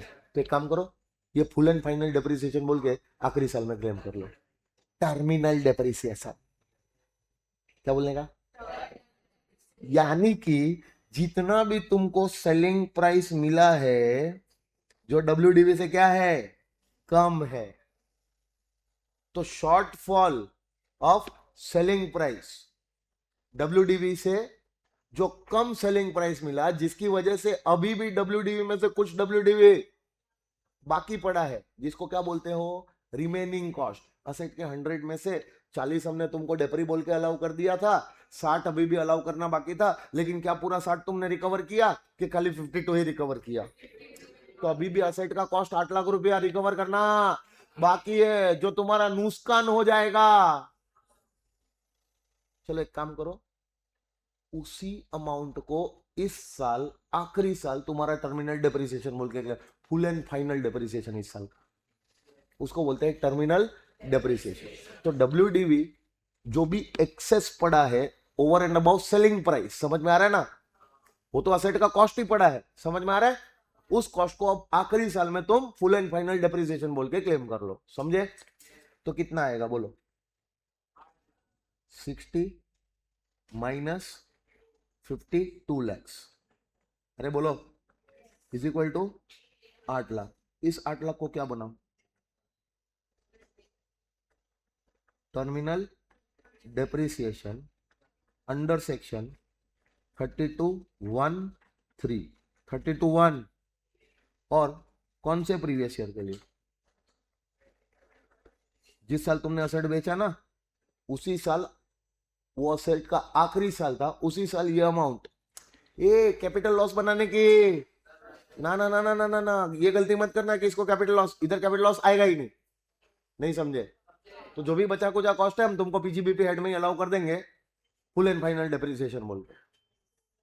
अब आने वाले साल से हम आपके हैं कौन, समझे? चलो ये हो गया ए। बी, अब सेलिंग प्राइस जो तुमको मिल रही है, अब जो तुमको सेलिंग प्राइस मिल रही है, क्या वो डब्ल्यूडीवी के बराबर है? लेकिन अब भी एक्चुअल कॉस्ट से तो लेस ही मिल रही है। सेलिंग प्राइस कितनी मिली? डब्ल्यूडीवी कितना था? एक्चुअल कॉस्ट कितना है? बराबर है। सुनो ना, 100 में से 40 तो हमने पीजीबीपी हेड में डेप्री बोल के दे दिया था, 60 हमको देना बाकी था। मतलब 60 हम तुमको डेप्री बोल के देते, लेकिन वो 60 तो तुमने पूरा रिकवर कर लिया। तो अब कुछ डेप्रिसिएशन देना बाकी है, कुछ गेन वेन तुमको हुआ, तो बस कोई इफेक्ट नहीं आएगा यहाँ पे। इसको बोलने का यहाँ पे इस सिचुएशन में no tax effect, no tax effect under the head PGBP और कैपिटल गेन, कहीं पे भी कोई इफेक्ट देने की जरूरत नहीं है। बराबर। चलो अब सी पे आ जाओ। सी क्या बोलता है? अरे बाबा अब तुम्हारा सेलिंग प्राइस डब्ल्यूडीवी से बढ़ गया, लेकिन उतना भी नहीं बढ़ गया कि वो एक्चुअल कॉस्ट से भी ऊपर चला जाए, अभी भी वो एक्चुअल कॉस्ट से कम ही है। सेलिंग प्राइस कितना था? तो तीसरा केस बताया था, और एक्चुअल कॉस्ट कितना है? अभी तो बहुत मजा आएगा। 100 लाख का कॉस्ट था ना, उसमें से हमने 40 तो तुमको पीजीबीपी हेड में अलाउ कर दिया था। कितना अलाउ करना बाकी है? वो तो 60 तुमने पूरा रिकवर कर लिया, और 60 के ओवर एंड अबव भी तुमने 15 लाख रिकवर किया। इसका मतलब वो 15 तुमने उसी डेप्रिसिएशन में से रिकवर किया जो हमने तुमको पीजीबीपी हेड में अलाउ किया था। रिवर्सल मारो, मतलब तुमको ये 15 लाख जितना डेप्रिसिएशन नहीं मिलना चाहिए था। तो 40 लाख का जो डेप्री हमने अलाउ किया है, असेट का कॉस्ट का 40 लाख जो हमने तुमको पीजीबीपी हेड में अलाउ किया है ना, उसी 40 में से ये 15 की रिकवरी हुई, ऐसा मानते हुए इस 15 को हम अब पीजीबीपी हेड में रिवर्स करवाएंगे, तुम्हारी डीम्ड पीजीबीपी इनकम बना के। इसको इंग्लिश में बोलते हैं बैलेंसिंग चार्ज। क्या बोलते हैं? तो बैलेंसिंग चार्ज कैसे निकालोगे? सिंपल, एकदम सिंपल। तुमको क्या लेना है? वो सेलिंग प्राइस लेना है जो डब्ल्यूडीवी के ऊपर जा रहा है। अरे बोलो, सेलिंग प्राइस कितना था? डब्ल्यूडीवी कितना था? तो कितना एक्सेस गया? और तुमको डेप्रिसिएशन का अमाउंट भी कैलकुलेट करना है। ये डेप्रिसिएशन का अमाउंट अगर क्वेश्चन में नहीं दिया है तो एकदम इजी, एक्चुअल कॉस्ट माइनस। तो 100 में से अगर 60 बचा है तो तुमको डेप्री कितना अलाउ हुआ होगा? तो हम मान लें कि ये 15 लाख इसी 40 में से तुमने रिकवर किया है, समझे? तो दिस या दिस, विच एवर इज, तो बोलने का A B, whichever is, तो lower of A and B is equal to balancing charge under section 41। एक मिनट, बैलेंसिंग चार्ज बुलाओ, एंड इसको बैलेंसिंग चार्ज को क्या करो? टैक्सेबल करो under the head PGBP as deemed PGBP income under section 41(2). याद रहेगा? पक्का? मतलब एक कॉमन सेंस लगाने का यार। 100 का असेट था, बेच के 75 आ गया, मतलब कॉस्ट तो 25 ही पड़ा, तो हमको तो पीजीबीपी में 25 ही मिलना चाहिए था, लेकिन अब तक तो 40 मिल चुका है। तो कितना एक्स्ट्रा मिल चुका है? उसको रिवर्स कर दो, डिम पीजीबीपी बना दो। कॉमन सेंस है ना? चलो अब आ जाओ आखिरी वाला केस। सेलिंग प्राइस बाबा बहुत ज्यादा है, चलो ये तो डब्ल्यूडीवी से भी ज्यादा है, as well as actual cost से भी ज्यादा है, क्योंकि सेलिंग प्राइस था 103 लाख, डब्ल्यूडीवी थी 60 लाख, और एक्चुअल कॉस्ट था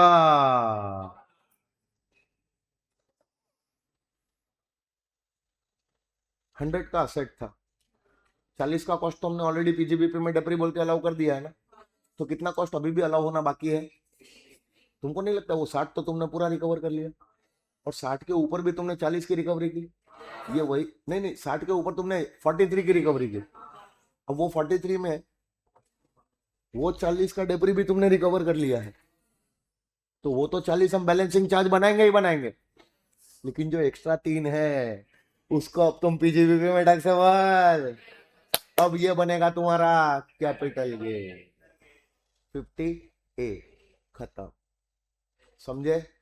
तो इधर क्या करोगे, वापस से ए एंड बी करना है। ए सेलिंग प्राइस माइनस कितना है, सेलिंग प्राइस बोलो 103 माइनस इज इक्वल टू, और बी क्या लिखोगे, डेप्रिसिएशन निकालना है, बराबर है कितना 100 लाख माइनस, तो कितना आया, अच्छा विचेवर इज, एक मिनट, हम तुमको बैलेंसिंग चार्ज उतना ही अमाउंट बना सकते हैं जितना हमने तुमको डेप्रिसिएशन दिया था, उससे ज्यादा अमाउंट हम तुम्हारा बैलेंसिंग चार्ज यानी कि डीम पीजीबीपी नहीं बना सकते, यानी कि बैलेंसिंग चार्ज के अमाउंट को, डीम पीजीबीपी अमाउंट को रिस्ट्रिक्ट करो to the extent of depreciation.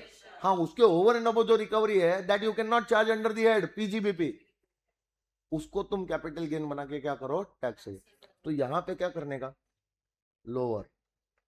Lower of A and B is equal to balancing charge, अरे हाँ या ना, और ये बैलेंसिंग चार्ज क्या होगा,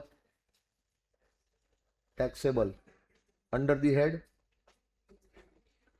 head S deemed PGBP income under section 41(2), याद रहेगा। एंड क्या बनेगा, जो सेलिंग प्राइस आई है बोलो एक्चुअल कॉस्ट के ओवर एंड अबव, यानी कि 103 लाख माइनस 100 लाख यानी कि 3 लाख। अब ये बनाओ कैपिटल गेन, इस प्रकार से तुम्हारा कैपिटल गेन कंप्यूट होगा, ऐसा सेक्शन 50A में लिखा है, बराबर है ना। अब रुको, थोड़ा एक तुमसे पूछू चीज, कैपिटल गेन का नेचर क्या होगा, अब वो डिपेंड करेगा असेट के पीरियड ऑफ होल्डिंग, क्योंकि अब असेट का आइडेंटिटी खत्म नहीं हुआ है, अब असेट का तुमको पीरियड ऑफ होल्डिंग भी देखना पड़ेगा। अब जब असेट तुमने खरीदा था, कब खरीदा था, अपने वाले केस में देखो 21-22 में खरीदा था, उसको तुमने ट्रांसफर कभी किया 25, तो ये ट्रांसफर का पीरियड देख के तो पता चल ही रहा है कि असेट लॉन्ग टर्म है, और लॉन्ग टर्म भी है, और ट्रांसफर का डेट भी देख लो 23 जुलाई 2024 के बाद है, तो जो भी कॉस्ट तुम यहाँ पे माइनस कर रहे हो कितना 100, अरे हाँ या ना, कोई इंडेक्सेशन करने की जरूरत, और ये सारा का सारा 3 लाख अब तुम्हारा लॉन्ग टर्म गेन बन के क्या होगा, टैक्स होगा। समझ में आ रहा है?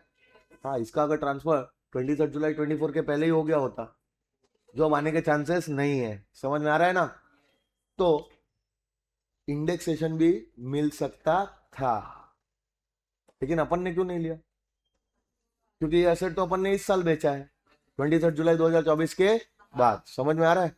और ये तुम क्या ले रहे हो, एक्चुअल कॉस्ट है ना। 50A में किधर भी ये वर्ड यूज नहीं किया है, फिर भी अपन ये माइनस कर रहे हैं। 50A में क्या वर्ड यूज किया मालूम है, इसको ये लोग क्या बुलाते हैं, WDV as adjusted shall be taken as cost of acquisition।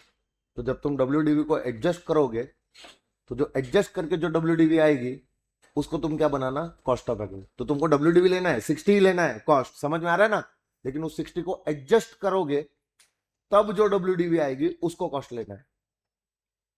तो एडजस्ट करना उस अमाउंट से जितना अमाउंट ऑलरेडी पीजीबीपी हेड में डीम पीजीबीपी बन चुका है, उतना अमाउंट अब तुम एडजस्ट करो, यानी कि उसको एड बैक करो, क्योंकि पूरा 100 का कॉस्ट तो हमने पीजीबीपी में डिसअलाउ कर दिया ना यार।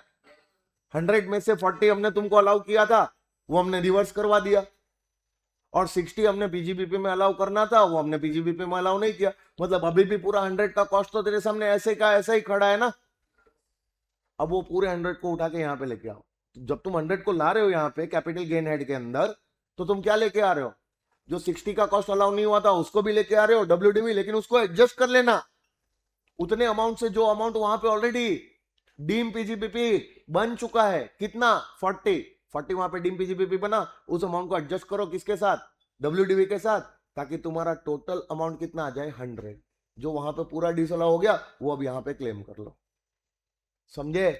ताकि तुम्हारा कॉस्ट के ओवर एंड अबव का जो भी अमाउंट आए ना, वो हम कैपिटल गेन बना के यहाँ पे क्या कर पाए? टैक्सेबल। कॉस्ट के एक्सटेंट तक की जो भी रिकवरी है वो सारी हम एडजस्ट करवा देंगे। कहां पे? पीजीबीपी में, समझे?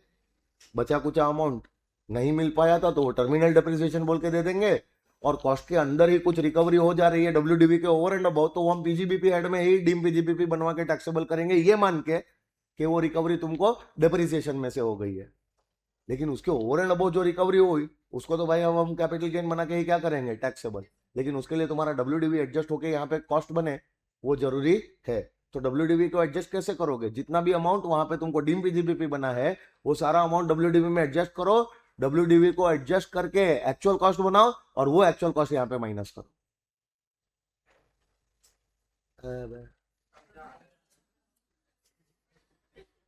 समझे ना? पक्का? 50 हो गया, खत्म। अब वही चीज है ना, इधर इंग्लिश में सब कुछ लिखा हो, घर पे बैठ के पढ़ने का। और जो एग्जांपल मैंने दिया था ना, देखो same to same, same to same, same. हाँ, लेकिन फर्क खाली क्या पड़ता है कि तुमने कितने में बेचा है। अपन ने अलग अलग एग्जांपल लिए थे। अपन ने कितना लिया था? 42। यहाँ पे कितना है? 45।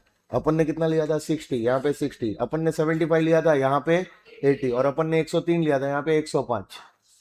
One and the same thing, खाली कैलकुलेशन में थोड़ा बहुत नंबर्स चेंज होगा। समझ में आ रहा है? क्योंकि मेरे एग्जाम्पल में थोड़े नंबर्स चेंज हो गए हैं। याद रहेगा? बढ़ो आगे। चलो अब आते हैं 50AA। एक बहुत ही इंपॉर्टेंट सेक्शन है ये 50AA, जो 2023 में पहली बार आया था। अब 50AA क्या बात करता है पता है? कर लो तुम लोग, झगड़ा कर लो।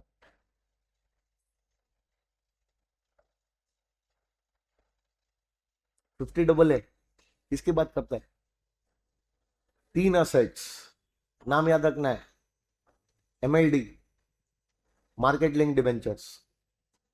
दूसरा यूनिट्स, स्पेसिफाइड म्यूचुअल फंड की यूनिट्स। यूटीआई की यूनिट्स बोली क्या कि म्यूचुअल फंड्स की बोली? और म्यूचुअल फंड की कोई भी यूनिट्स?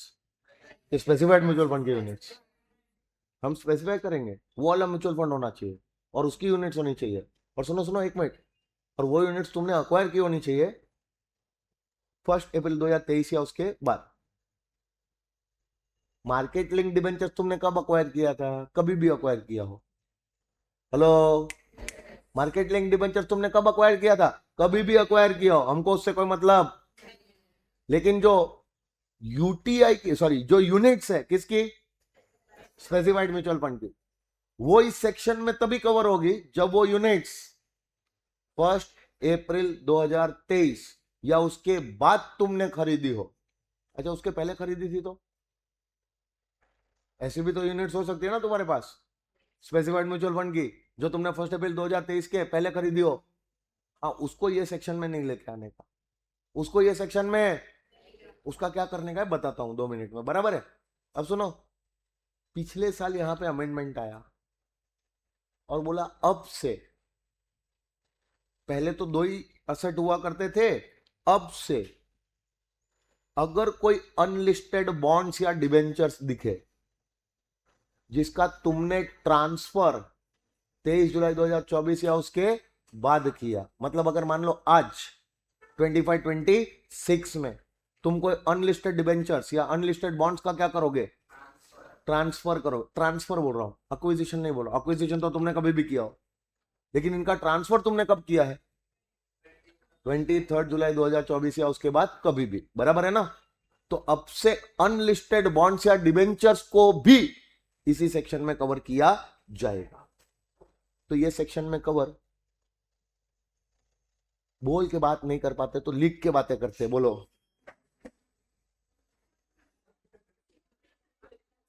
टेक्स्ट मैसेजेस, और टेक्स्ट मैसेजेस मोबाइल के थ्रू नहीं, नोटबुक में लिख लिख के टेक्स्ट मैसेजेस शेयर हो रहे हैं। ये तुम इसको हल्के में मत लेना, ये वाला सेक्शन है एकदम झंडू सेक्शन, लेकिन पूछा जाएगा ना तो पुंगी बजा डाले ऐसा सेक्शन है ये। और आएगा तो तुरंत क्लिक भी नहीं होगा कि ये क्या बातें कर रहे हैं ये लोग। बहुत इजी सेक्शन है, लेकिन जो बता रहा हूं उसको तुम सुनोगे नहीं, ध्यान नहीं दोगे तो बेटा काम नहीं होने वाला अपना। ठीक है, 3 असेट्स का नाम बोलो, चलो एक एक करके। मार्केट लिंक डिबेंचर्स, दूसरा units of specified mutual fund, जो 1 अप्रैल 2023 या उसके बाद खरीदी हो तुमने, अक्वायर की हो, बराबर है। तीसरा असेट्स, कोई भी अनलिस्टेड, अनलिस्टेड बोला, अनलिस्टेड, लिस्टेड अभी भी इधर कवर नहीं है, अनलिस्टेड बॉन्ड्स या डिवेंचर्स जिसको तुम ट्रांसफर करोगे 23 जुलाई 2024 के बाद कभी भी। अच्छा, उसको तुमने खरीदा कभी भी हो, मार्केट लिंक डिवेंचर्स तुमने खरीदा, समझ में आ रहा है। अब ये 3 में से कोई भी असेट अगर तुम ट्रांसफर करते हो, ये 3 में से कोई भी असेट अगर तुम, तो एक काम करना, पीरियड ऑफ होल्डिंग ये तीनों असेट्स का इग्नोर मारने का। मतलब पीरियड ऑफ होल्डिंग वाले सेक्शन में 242 है, याद करो, जहां पे शॉर्ट टर्म कैपिटल असेट का डेफिनेशन था वहीं पे पीरियड ऑफ होल्डिंग की बात हुई थी। तो पीरियड ऑफ होल्डिंग के बारे में पूरे इनकम टैक्स एक्ट में कहीं पे भी कुछ भी लिखा है, उस पीरियड ऑफ होल्डिंग के प्रोविजंस को ये सेक्शन ओवरराइड करता है। ये सेक्शन ओवरराइड करता है, मतलब इस सेक्शन में जो भी कहा गया होगा वही फॉलो करना पड़ेगा। पीरियड ऑफ होल्डिंग से रिलेटेड कोई भी बातें ये 3 असेट्स के केस में हम एक्सेप्ट नहीं करेंगे। इन तीनों असेट्स का पीरियड ऑफ होल्डिंग इग्नोर मारो। सर 12 महीना नहीं लेने का, तो अब इस नहीं, कुछ भी बात नहीं करनी है पीरियड ऑफ होल्डिंग की। जब भी एसेट बेचे जाएंगे, 50AA बोलता है कि इनका कैपिटल गेन कंप्यूट करने के टाइम पे जब भी एसेट बेचे जाएंगे तब इनकी पीरियड ऑफ होल्डिंग इग्नोर मारनी पड़ेगी, और बिना पीरियड ऑफ होल्डिंग को ध्यान में रखते हुए इनका कैपिटल गेन निकालना पड़ेगा। तो फुल वैल्यू ऑफ कंसिडरेशन ले लेना, माइनस ट्रांसफर एक्सपेंस कर देना, नेट कंसिडरेशन आ जाएगा, और जो भी कॉस्ट था ना एज इट इज माइनस कर देना, और जो भी बैलेंस गेन या लॉस आएगा उस गेन या लॉस को 50AA बोलता है कि हम चार्ज करेंगे एज शॉर्ट टर्म गेन और शॉर्ट टर्म लॉस ओनली, बात खत्म। ऐसे असेट्स के केस में हमको तुम्हें मौका ही नहीं देना है पीरियड ऑफ होल्डिंग देखने का कि तुम इनके गेन को लॉन्ग टर्म बना के क्या कर पाओ, टैक्सेबल। हमको इनका गेन क्या बना के टैक्सेबल करवाना है, शॉर्ट। तो शॉर्ट टर्म बना के हम तभी टैक्सेबल करवा पाएंगे जब इसकी पीरियड ऑफ होल्डिंग हम तुमसे क्या करवाएंगे, इग्नोर। तुम पीरियड ऑफ होल्डिंग देख ही नहीं पाओगे तो इसको लॉन्ग टर्म बना ही कैसे पाओगे, और जब तुम लॉन्ग टर्म बना ही नहीं पाओगे तो इसका गेन को लॉन्ग टर्म गेन बना के टैक्सेबल कैसे कर पाओगे, समझ में आ रहा है। और जब तुम लॉन्ग टर्म नहीं बना पा रहे हो, लॉन्ग टर्म गेन बना के टैक्सेबल नहीं कर पा रहे हो, तो हमको बताना पड़ेगा कि इसके गेन को हम शॉर्ट टर्म बना के ही क्या करेंगे, टैक्सेबल करेंगे। समझ में आ रहा है। और शॉर्ट टर्म गेन बना के नॉर्मल रेट पे टैक्सेबल करेंगे। क्या रेट पे, short term gain normal rate पे टैक्सेबल होते हैं। अब मैं तुमको ना टैक्स रेट बताता हूं, पहले ध्यान से समझना। देखो, तुमको कैपिटल गेन 2 टाइप के होते हैं, पता है ना। एक होता है लॉन्ग टर्म कैपिटल गेन, दूसरा होता है, बराबर है। तो चलो पहले मैं लिखता हूं लॉन्ग टर्म कैपिटल गेन। बेटा तुम्हारा जो लॉन्ग टर्म कैपिटल गेन होता है ना, कोई भी लॉन्ग टर्म गेन किसी भी असेट का, वो तुमको कवर होता है अंडर सेक्शन 112। सारे लॉन्ग टर्म गेन, मतलब कोई भी लॉन्ग टर्म गेन, कभी भी तुमने लॉन्ग टर्म गेन निकाला ना, आंख बंद करने का, बोलने का, तू चला जा 112 में। सारे लॉन्ग टर्म गेन कहां जाते हैं, बराबर है। हाँ, एक लॉन्ग टर्म गेन, एक एक एक, वो खाली 112 में जाता है। और वो कौन सा मैंने तुमको बोला हुआ है, कौन सा, जिसको खरीदने के टाइम पे एसटीटी भरा था, बेचने के टाइम पे एसटीटी भर रहे हो, रिकॉग्नाइज स्टॉक एक्सचेंज पे ट्रांसफर कर रहे हो, और यहाँ के ना 1 अप्रैल 2018 या उसके, तो वो टाइम पे तुम लॉन्ग टर्म गेन निकालते हो यहाँ के ना। तो अगर लॉन्ग टर्म कैपिटल गेन है तो वो अंडर सेक्शन 112A वाला भी हो सकता है। सारे लॉन्ग टर्म गेन 112 में है, लेकिन एक लॉन्ग टर्म गेन 112A में भी आता है, बराबर है। तो जब भी long term gain under section 112 आता है तो वो लॉन्ग टर्म गेन पहले विदाउट इंडेक्सेशन कैलकुलेट होता था, सॉरी विथ इंडेक्सेशन कैलकुलेट होता था 23 जुलाई 24 के पहले। 23 जुलाई 2024 के इंडेक्सेशन लो, लॉन्ग टर्म गेन निकालो, और बाद में वो लॉन्ग टर्म गेन पे सरकार अपने को 20% टैक्स भी लगाती थी। अरे हाँ या ना। तो अब मैं यहां पे लिखता हूं long term gain capital gain under section 112 on transfers on of long term capital asset, जो हुआ था कब, प्रायर टू 23 जुलाई 2000। तो उस गेन पे तुमको इंडेक्सेशन भी लेने को मिला होगा। अरे हाँ या ना, इंडेक्सेशन लिया होगा तो तुम्हारा गेन कम आया होगा, तो उस पे तुमको टैक्स लगता था कितना, 20%। क्योंकि गेन तुम्हारा कम आया ना, तो हम टैक्स रेट ज्यादा लगाएंगे, बराबर है।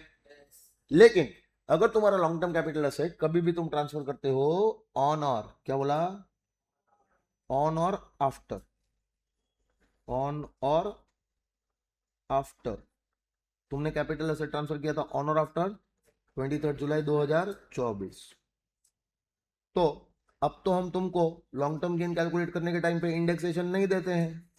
देते हैं कि नहीं देते हैं? नहीं देते हैं। तो ऐसे लॉन्ग टर्म गेन पे अब हम टैक्स, क्योंकि अब तो इंडेक्सेशन नहीं देंगे तो तुम्हारा गेन भी ज्यादा आएगा ना, तो तुम्हारा गेन ज्यादा आएगा तो हम तुमसे टैक्स ज्यादा नहीं लेंगे, मतलब अब हम तुमसे टैक्स खाली 12.5% ही लेंगे। इतना याद रहेगा? बोलो हाँ। तो ये लॉन्ग टर्म गेन का टैक्स रेट। फिर लॉन्ग टर्म गेन 112A वाला भी होता है। अरे हाँ ना। और ये ऑन ट्रांसफर, और यहां पे मैं लिखता हूं एनी, कोई भी कैपिटल असेट हो सकता है, on transfer of listed equity shares through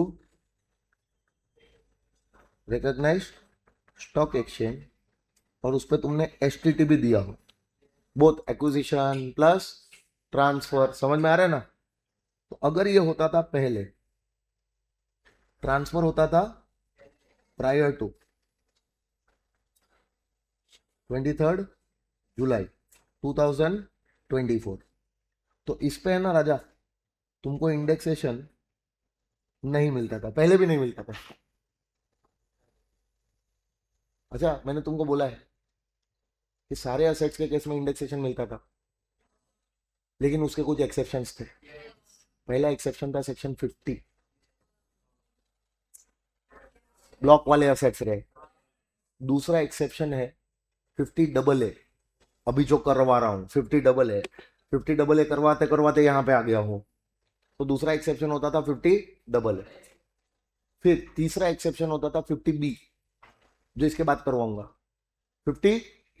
चौथा एक्सेप्शन होता था LTCG under section 112A, LTCG under section, भले ही वो लॉन्ग टर्म गेन निकाल रहे हो, लेकिन क्या वो लॉन्ग टर्म गेन 112A वाला निकाल रहे हो? हाँ, इंडेक्सेशन नहीं मिलता है, बिना इंडेक्सेशन लेके गेन कैलकुलेट करो।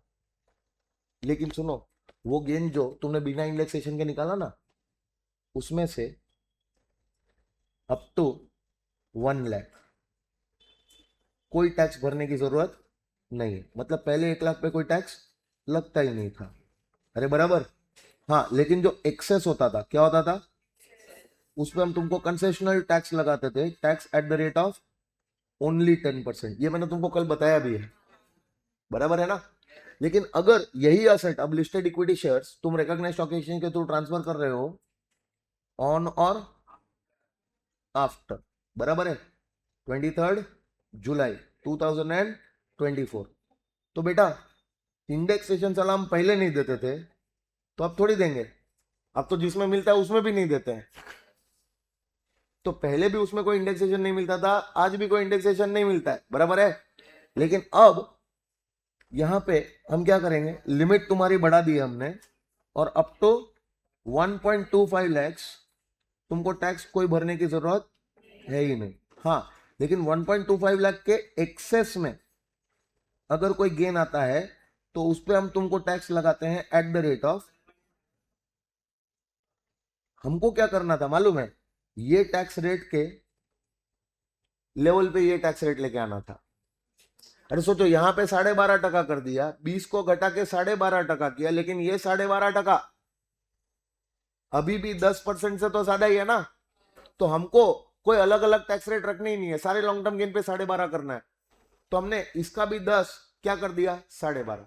लेकिन 10 को 12.5 किया तो तुमको प्रॉब्लम होएगा ना, इसलिए हमने लिमिट बढ़ा के 1.25 लाख कर दी। समझ में आ रहा है? तो ये टैक्स रेट बहुत इंपॉर्टेंट है, बहुत मतलब बहुत मतलब बहुत मतलब बहुत मतलब बहुत इंपॉर्टेंट टैक्स रेट्स है, ये तुमको याद रखनी पड़ेगी ये सब, समझे? क्योंकि टैक्स का कैलकुलेशन आएगा तो ये सारी चीजें टेस्ट करते हैं वो तुमसे, कि तुमको आता है कि नहीं आता है ये सब टैक्स रेट्स। और ये अभी इसलिए बता रहा हूं ना कि जब तुम्हारा टोटल इनकम और टैक्स लायबिलिटी का क्वेश्चन वगैरह सॉल्व होगा ना, तो उसमें ये सारी चीजें तुम्हारे सामने होनी चाहिए, तुमको याद होनी चाहिए। तो चलो, कैपिटल गेन का टैक्स रेट तो पता चला, लेकिन ये खाली लॉन्ग टर्म का पता चला है, शॉर्ट टर्म भी तो होते हैं ना, बोलो। चलो बताओ, शॉर्ट टर्म कैपिटल गेन अगर कोई निकला तो, शॉर्ट टर्म कैपिटल गेन, बोलो। अब ये जो शॉर्ट टर्म कैपिटल गेन होगा, सुनो, या तो ये short term capital gain under section 111A cover होगा, या अदरवाइज। क्या बोला? और तुमको पता है 111A में कौन सा गेन कवर होता है?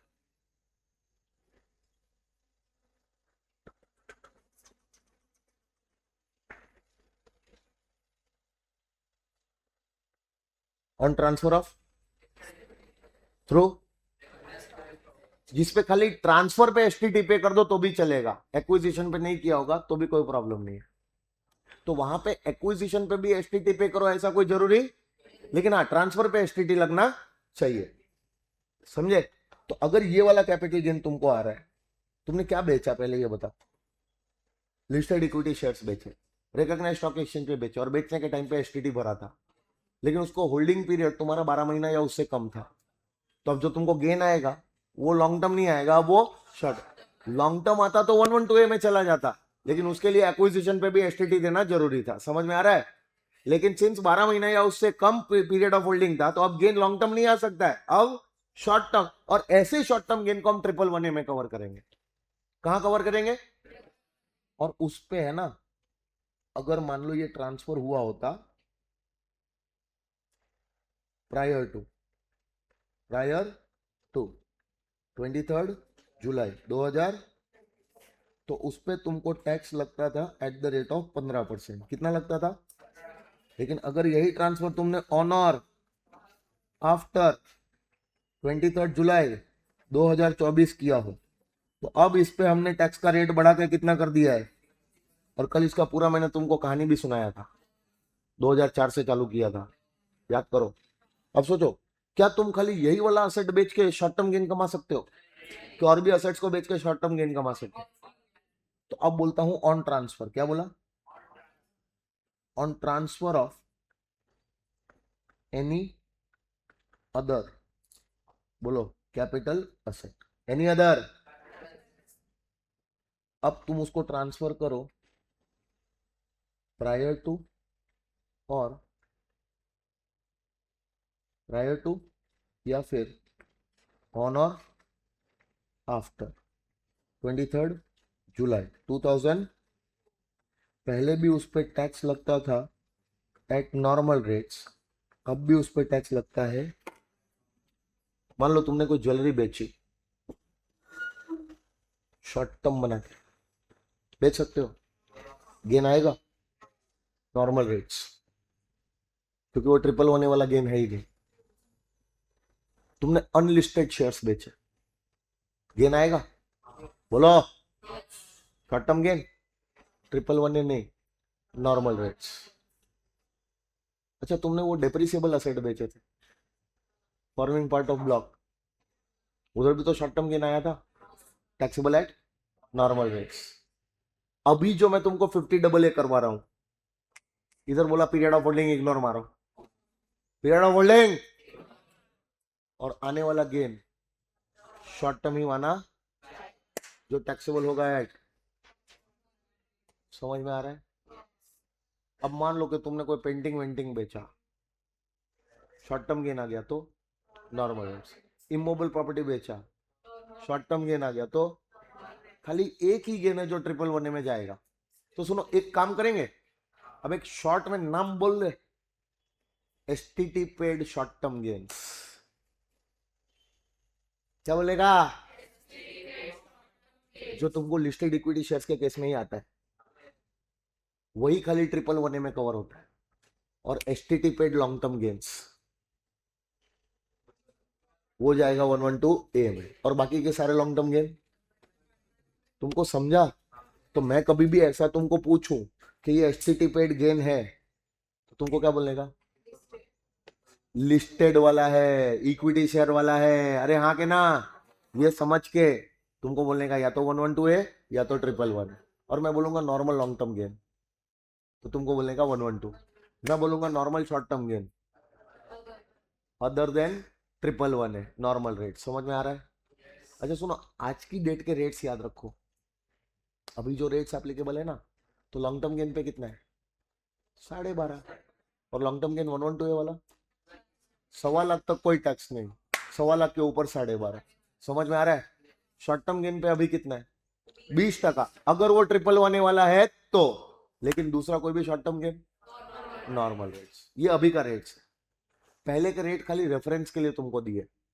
तुमको समझ में आ रहा है? अब समझो, ध्यान से समझना कि अगर कोई भी कैपिटल गेन तुमको ये वाले असेट्स पे आएगा, आया ना, सरकार उसको कह रही है कि इसके जो गेन आएंगे ना, वो गेन कैलकुलेट करवाने के लिए हमको लॉन्ग टर्म का बेनिफिट देना ही नहीं है। लॉन्ग टर्म में क्योंकि क्या होता है कि मैक्स टू मैक्स 20% पे टैक्स लग सकता था। अरे समझ में आ रहा है? लेकिन हमको 20% पे टैक्स लगाना ही नहीं है इस वाले गेन पे, क्योंकि गेन होगा तो उस गेन पे हमको हायर रेट पे भी टैक्स लगाने की इच्छा है। 30% तक जाए तो क्या ही प्रॉब्लम है यार। लोग क्या करते थे पता है? देखो, अगर मान लो कि तुम्हारे पास लाख रुपया पड़ा हुआ है, लाख रुपया नहीं, चलो 50 लाख रुपया, 50 करोड़, 5 करोड़ रुपया पड़ा है, तो तुम्हारे पास जो 5 करोड़ रुपया पड़ा है ना, वो 5 करोड़ रुपया तुम किसी बैंक में एफडी वेफडी बोल के डालो। अरे बोलो। तो एफडी वेफडी बोल के डालोगे तो 5 करोड़ रुपये तुमको इंटरेस्ट आएगा। वो इंटरेस्ट भी इंटरेस्ट क्या होता है मालूम है? वो इंटरेस्ट 5 करोड़ रुपये, मान लो 10% इंटरेस्ट आ गया, 50 लाख रुपया तो इंटरेस्ट आ गया यार तुम्हारा।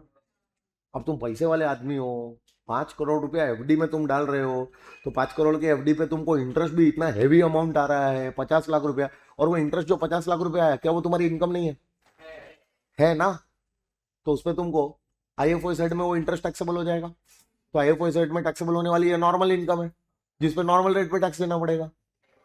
अब उससे बचने के लिए ना लोगों ने ये रास्ते निकाले थे कि जो 5 करोड़ रुपया मैं एफडी में डाल के रिटर्न कमाऊं, और वो रिटर्न पे मेरे को नॉर्मल रेट पे टैक्स देना पड़े, उससे अच्छा डाल दो मार्केट लिंक डिबेंचर, डाल दो स्पेसिफाइड म्यूचुअल फंड की यूनिट्स में, डाल दो ये 5 करोड़ रुपया कहां पे? अनलिस्टेड बॉन्ड्स या डिबेंचर्स। और कंपनी को बोलो मेरे को रिटर्न्स मत दे, इंटरेस्ट मत दे, चलेगा? इंटरेस्ट मत दे, चलेगा? क्योंकि इंटरेस्ट देगा तो इंटरेस्ट तो मेरे को नॉर्मल रेट पे टैक्सेबल हो जाएगा। एक काम कर, मेच्योरिटी पे थोड़ा ज्यादा पैसा दे देना, जितना इंटरेस्ट अभी देना है उतना इंटरेस्ट अभी मत देके मेच्योरिटी पे ज्यादा दे देना, तो मेच्योरिटी होएगा। अरे हाँ के ना? या फिर जब मैं इसको बेचूंगा, मेच्योरिटी होगा, पैसा आएगा, तो वो पैसा ज्यादा ही आएगा ना, इंटरेस्ट कंपोनेंट ऐड करके ही तो ज्यादा पैसा दे दिया जाएगा ना। अब वो मेरा कैपिटल गेन बन के टैक्सेबल हो जाएगा। और जिसपे अगर थोड़ा सा लंबा होल्ड कर लूँ ना उसको, तो लॉन्ग टर्म बन जाएगा और मेरा टैक्स रेट भी कम हो जाएगा। मतलब जिस इनकम पे हो सकता था मैं 30% पे टैक्स भरूं, उस इनकम पे 20%, मतलब उसको कैपिटल गेन बनवा लेता था। समझ में आ रहा है? तो ऐसी चीजें बहुत लोगों ने करना चालू कर दी थी जो बहुत पैसे वाले लोग थे, उसकी वजह से सरकार को है ना फटका लगता था कि भाई जब मालूम है कि साला यहाँ पे हमको इस इनकम पे इसके पास से कितना टैक्स मिल सकता था, नॉर्मल रेट पे टैक्स मिल सकता था, और वही income normal income interest income बोल के लेने के बजाय कैपिटल अप्रिसिएशन बोल के ली जा रही है, कैपिटल गेन बोल के ली जा रही है, और लॉन्ग टर्म बना के उस पर ये लोग टैक्स कितना 20-20% ही दे रहे हैं, क्योंकि वो लॉन्ग टर्म गेन तो 112 में कवर हो गया, मैक्सिमम कितना 20% पे ही टैक्सेबल होगा। और अब तो उल्टे का हमने रेट भी कम करके 12.5 कर दिया है, और अगर हम 12.5% रेट कर दे तो सोचो ना यार, कहां कोई इनकम 30% पे टैक्सेबल हो सकती थी, वही इनकम नॉर्मल इनकम बोल के ना कमा के इन्होंने कैपिटल गेन बोल के कमा ली, और वो भी लॉन्ग टर्म गेन बना के कमा ली, और उसमें अब हमको टैक्स खाली 12.5 ही मिलेगा। चूना करता क्या पूरा पान लगेगा हमको, नहीं समझ रहे हो? तो बोला हम ऐसा अलाउ नहीं करेंगे, क्योंकि ऐसे असेट्स के केस में हो सकता था कि तुमको इंटरेस्ट इंटरेस्ट बोल के ना दिया जाए, कैपिटल अप्रिसिएशन बोल के दे दिया जाता था, थोड़ा सा ज्यादा एक्स्ट्रा पैसा दे दिया जाता था, इंटरेस्ट मत लो एक्स्ट्रा पैसा ले लो। तो बोला हटाओ ये सारा सीन ही हटाओ, लॉन्ग टर्म बनेगा तो लॉन्ग टर्म गेन का टैक्स रेट लगेगा ना, लॉन्ग टर्म इसको हम बनने ही नहीं देंगे, और ये सारे असेट्स को हम क्या बुला देंगे, short term, period of holding he ignore मरवा देंगे। जब पीरियड ऑफ होल्डिंग ही नहीं ले पाओगे तो लॉन्ग टर्म कैसे बना पाओगे, और जब लॉन्ग टर्म ही नहीं बना पाओगे तो लॉन्ग टर्म का जो 20% या अब जो 12.5% रेट है वो तो लग ही नहीं पाएगा, नहीं समझा? और बाद में इसका गेन को हम अभी के अभी कह देते हैं कि हमको क्या बोलना के टैक्सेबल करना है, शॉर्ट टर्म, ताकि हम इस पे नॉर्मल रेट्स पे टैक्स लगा पाए जो एनीवेज लगता, नहीं समझे? बात खत्म। 50AA विथ LOGIC, लॉजिक, समझा तो ठीक, वरना मैजिक। याद रहेगा? अरे कुछ नहीं है सेक्शन में, ये 3 असेट्स का नाम याद रखो और बोलो पीरियड ऑफ होल्डिंग नहीं देखने का, और पीरियड ऑफ होल्डिंग नहीं देखने का आने वाला जो भी गेन है ना वो शॉर्ट टर्म बना के नॉर्मल रेट पे टैक्सेबल करने का, इतना याद रख सकते हो। अब मार्केट लिंक डिबेंचर क्या होता है, unit of specified mutual fund क्या होती है, बराबर है ना, ये सब पूछने नहीं वाले तुमको एग्जाम में, लेकिन फिर भी थोड़ी जानकारी होना जरूरी है, तो जान लो ना खाली एक बार के इसका मीनिंग क्या होता है। मीनिंग पूछेंगे नहीं, लेकिन मीनिंग खाली एक बार जान लो। मार्केट लिंक डिबेंचर्स क्या होते हैं? ये ऐसे डिबेंचर होते हैं ना जिनका रिटर्न्स फिक्स नहीं होता पहले से, इनका रिटर्न्स मार्केट की दूसरी सिक्योरिटीज या इंडाइसेस पे डिपेंड करता है। अगर दूसरी सिक्योरिटीज या इंडाइसेस का रिटर्न्स फ्लक्चुएट होगा ना, तो इसका भी रिटर्न वही हिसाब से फ्लक्चुएट होता है, और इस पर रिटर्न कभी फिक्स रेगुलर बेसिस पे नहीं आता है। रिटर्न्स इसके दे दिए जाते हैं in the form of capital gain, इसका वैल्यू थोड़ा थोड़ा करके बढ़ाया जाएगा, बढ़ाया कम जाएगा, और बाद में जब मैच्योरिटी होएगी तो जितना भी पैसा इंटरेस्ट बोल के मिलना चाहिए था वो इंटरेस्ट नहीं कैपिटल गेन बोल के मिल जाएगा, नहीं समझे? तो what is market link debentures? तो इधर इधर नीचे नीचे नीचे इधर मार्केट लिंक डिबेंचर्स का मीनिंग लिखेला है कि बोला अंडरलाइंग प्रिंसिपल कंपोनेंट तो डेट ही है बाबा, है तो ये डेट, बराबर है ना, है तो ये डेट, लेकिन इस डेट पे जो रिटर्न आता है वो नॉर्मल डेट के जैसा इंटरेस्ट बोल के नहीं आता है, इसका रिटर्न फ्लक्चुएट होता है, और इसका रिटर्न कैपिटल गेन के फॉर्म में आता है, और वो रिटर्न भी डिपेंड करता है दूसरी किसी सिक्योरिटी या इंडाइसेस के रिटर्न्स पे। ये रिटर्न डिपेंड करेगा कि अगर वो सिक्योरिटी तुमको इतना रिटर्न देती है ना, तो इसकी मैच्योरिटी पे हम भी तुमको इतना रिटर्न दे देंगे, मैच्योरिटी पे देंगे, फिक्स नहीं देंगे, इंटरेस्ट के फॉर्म में नहीं देंगे। समझ में आ रहा है? तो ये मार्केट लिंक डिबेंचर्स की वैल्यू है ना कम ज्यादा होती रहती है, लेकिन वो कम ज्यादा इन्फ्लेशन की वजह से नहीं होती है, मार्केट फोर्सेस की वजह से, इन्फ्लेशन की वजह से नहीं होती है। जो मार्केट रिटर्न्स जो है ना दूसरी सिक्योरिटी के उसके ऊपर नीचे हो रहे हैं ना, इसकी वजह से इसकी वैल्यू ऊपर नीचे होती है, इसमें कोई इन्फ्लेशन नहीं लगता है, क्योंकि अंडरलाइंग सिक्योरिटी ही डेट है, और डेट की वैल्यू आज जितनी है कल भी उतनी रहने वाली है, परसों भी उतनी ही रहने वाली है, बराबर है ना? अरे हेलो, एसएससी क्या करते थे पता है? इसको थोड़ा लॉन्ग टर्म होल्ड करके, period of holding long term बना के इसको लॉन्ग टर्म असेट बनाते थे, और बाद में इंडेक्सेशन भी मांगने आते थे। एक तो साला तुम लॉन्ग टर्म बना रहे कि टैक्स रेट भी इसका कम है, और ऊपर से अब तो तुम साला इंडेक्सेशन का भी धतिंग चालू किया हमारे से। समझ में आ रहा है? इंडेक्सेशन साला हम कैसे दे? देखो पहले एक चीज बता देता हूं, ध्यान से सुनना। मैंने तुमको बोला कि कुछ केसेस में इंडेक्सेशन मिलता ही नहीं था। कुछ केसेस में इंडेक्सेशन ना पहले मिलता था ना आज मिलता है। तो वो जो केसेस थे ना जहां पे इंडेक्सेशन नहीं मिलता था, वो कौन से केसेस थे, मैं तुमको लिखता हूं यहां पे, देखना। एक था सेक्शन 50A, एक था सेक्शन, दूसरा था 50AA जो अभी तुमको मैं करवा रहा हूं, तीसरा था 50B, चौथा था 112A, और एक था एनी डिबेंचर्स और बॉन्ड्स। अब चाहे वो डिबेंचर या बॉन्ड लिस्टेड हो या अनलिस्टेड, हमको कोई फर्क नहीं पड़ता है, लेकिन वो डिबेंचर या बॉन्ड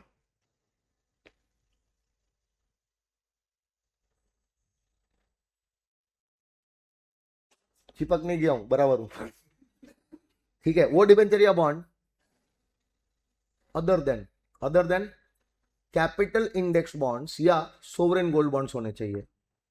क्योंकि देखो कैपिटल इंडेक्स बॉन्ड्स और सोवरेन गोल्ड बॉन्ड्स अगर लॉन्ग टर्म होते थे ना तो उसमें इंडेक्सेशन मिलता था, लेकिन उसके अलावा किसी भी बॉन्ड्स या किसी भी डिबेंचर में चाहे वो लिस्टेड हो या अनलिस्टेड इंडेक्सेशन मिलता ही नहीं था। अब ये वाले एसेट्स के ये वाले केसेस में ना पहले इंडेक्सेशन मिलता था ना आज मिलेगा, लेकिन कैपिटल इंडेक्स बॉन्ड्स और सोवरेन गोल्ड बॉन्ड्स में मिलता था। समझ में आ रहा है? जो पहले मिलता था आज तो किसी भी एसेट का नहीं मिलता, तो इसका भी नहीं मिलेगा। नहीं समझ रहे हो? तो अब सुनो ध्यान से, कोई भी डिबेंचर या बॉन्ड होता है ना, डिबेंचर या बॉन्ड, उस पर इंडेक्सेशन क्यों नहीं देते थे पता है? उसका एक लॉजिक है। डिबेंचर या बॉन्ड का मतलब क्या? तुमने किसी को लोन देके रखा है और बदले में सामने वाले ने डिबेंचर या बॉन्ड इशू करके रखा हुआ है। समझ में आ रहा है? लोन कभी भी इन्फ्लेशन की वजह से उसकी वैल्यू फ्लक्चुएट।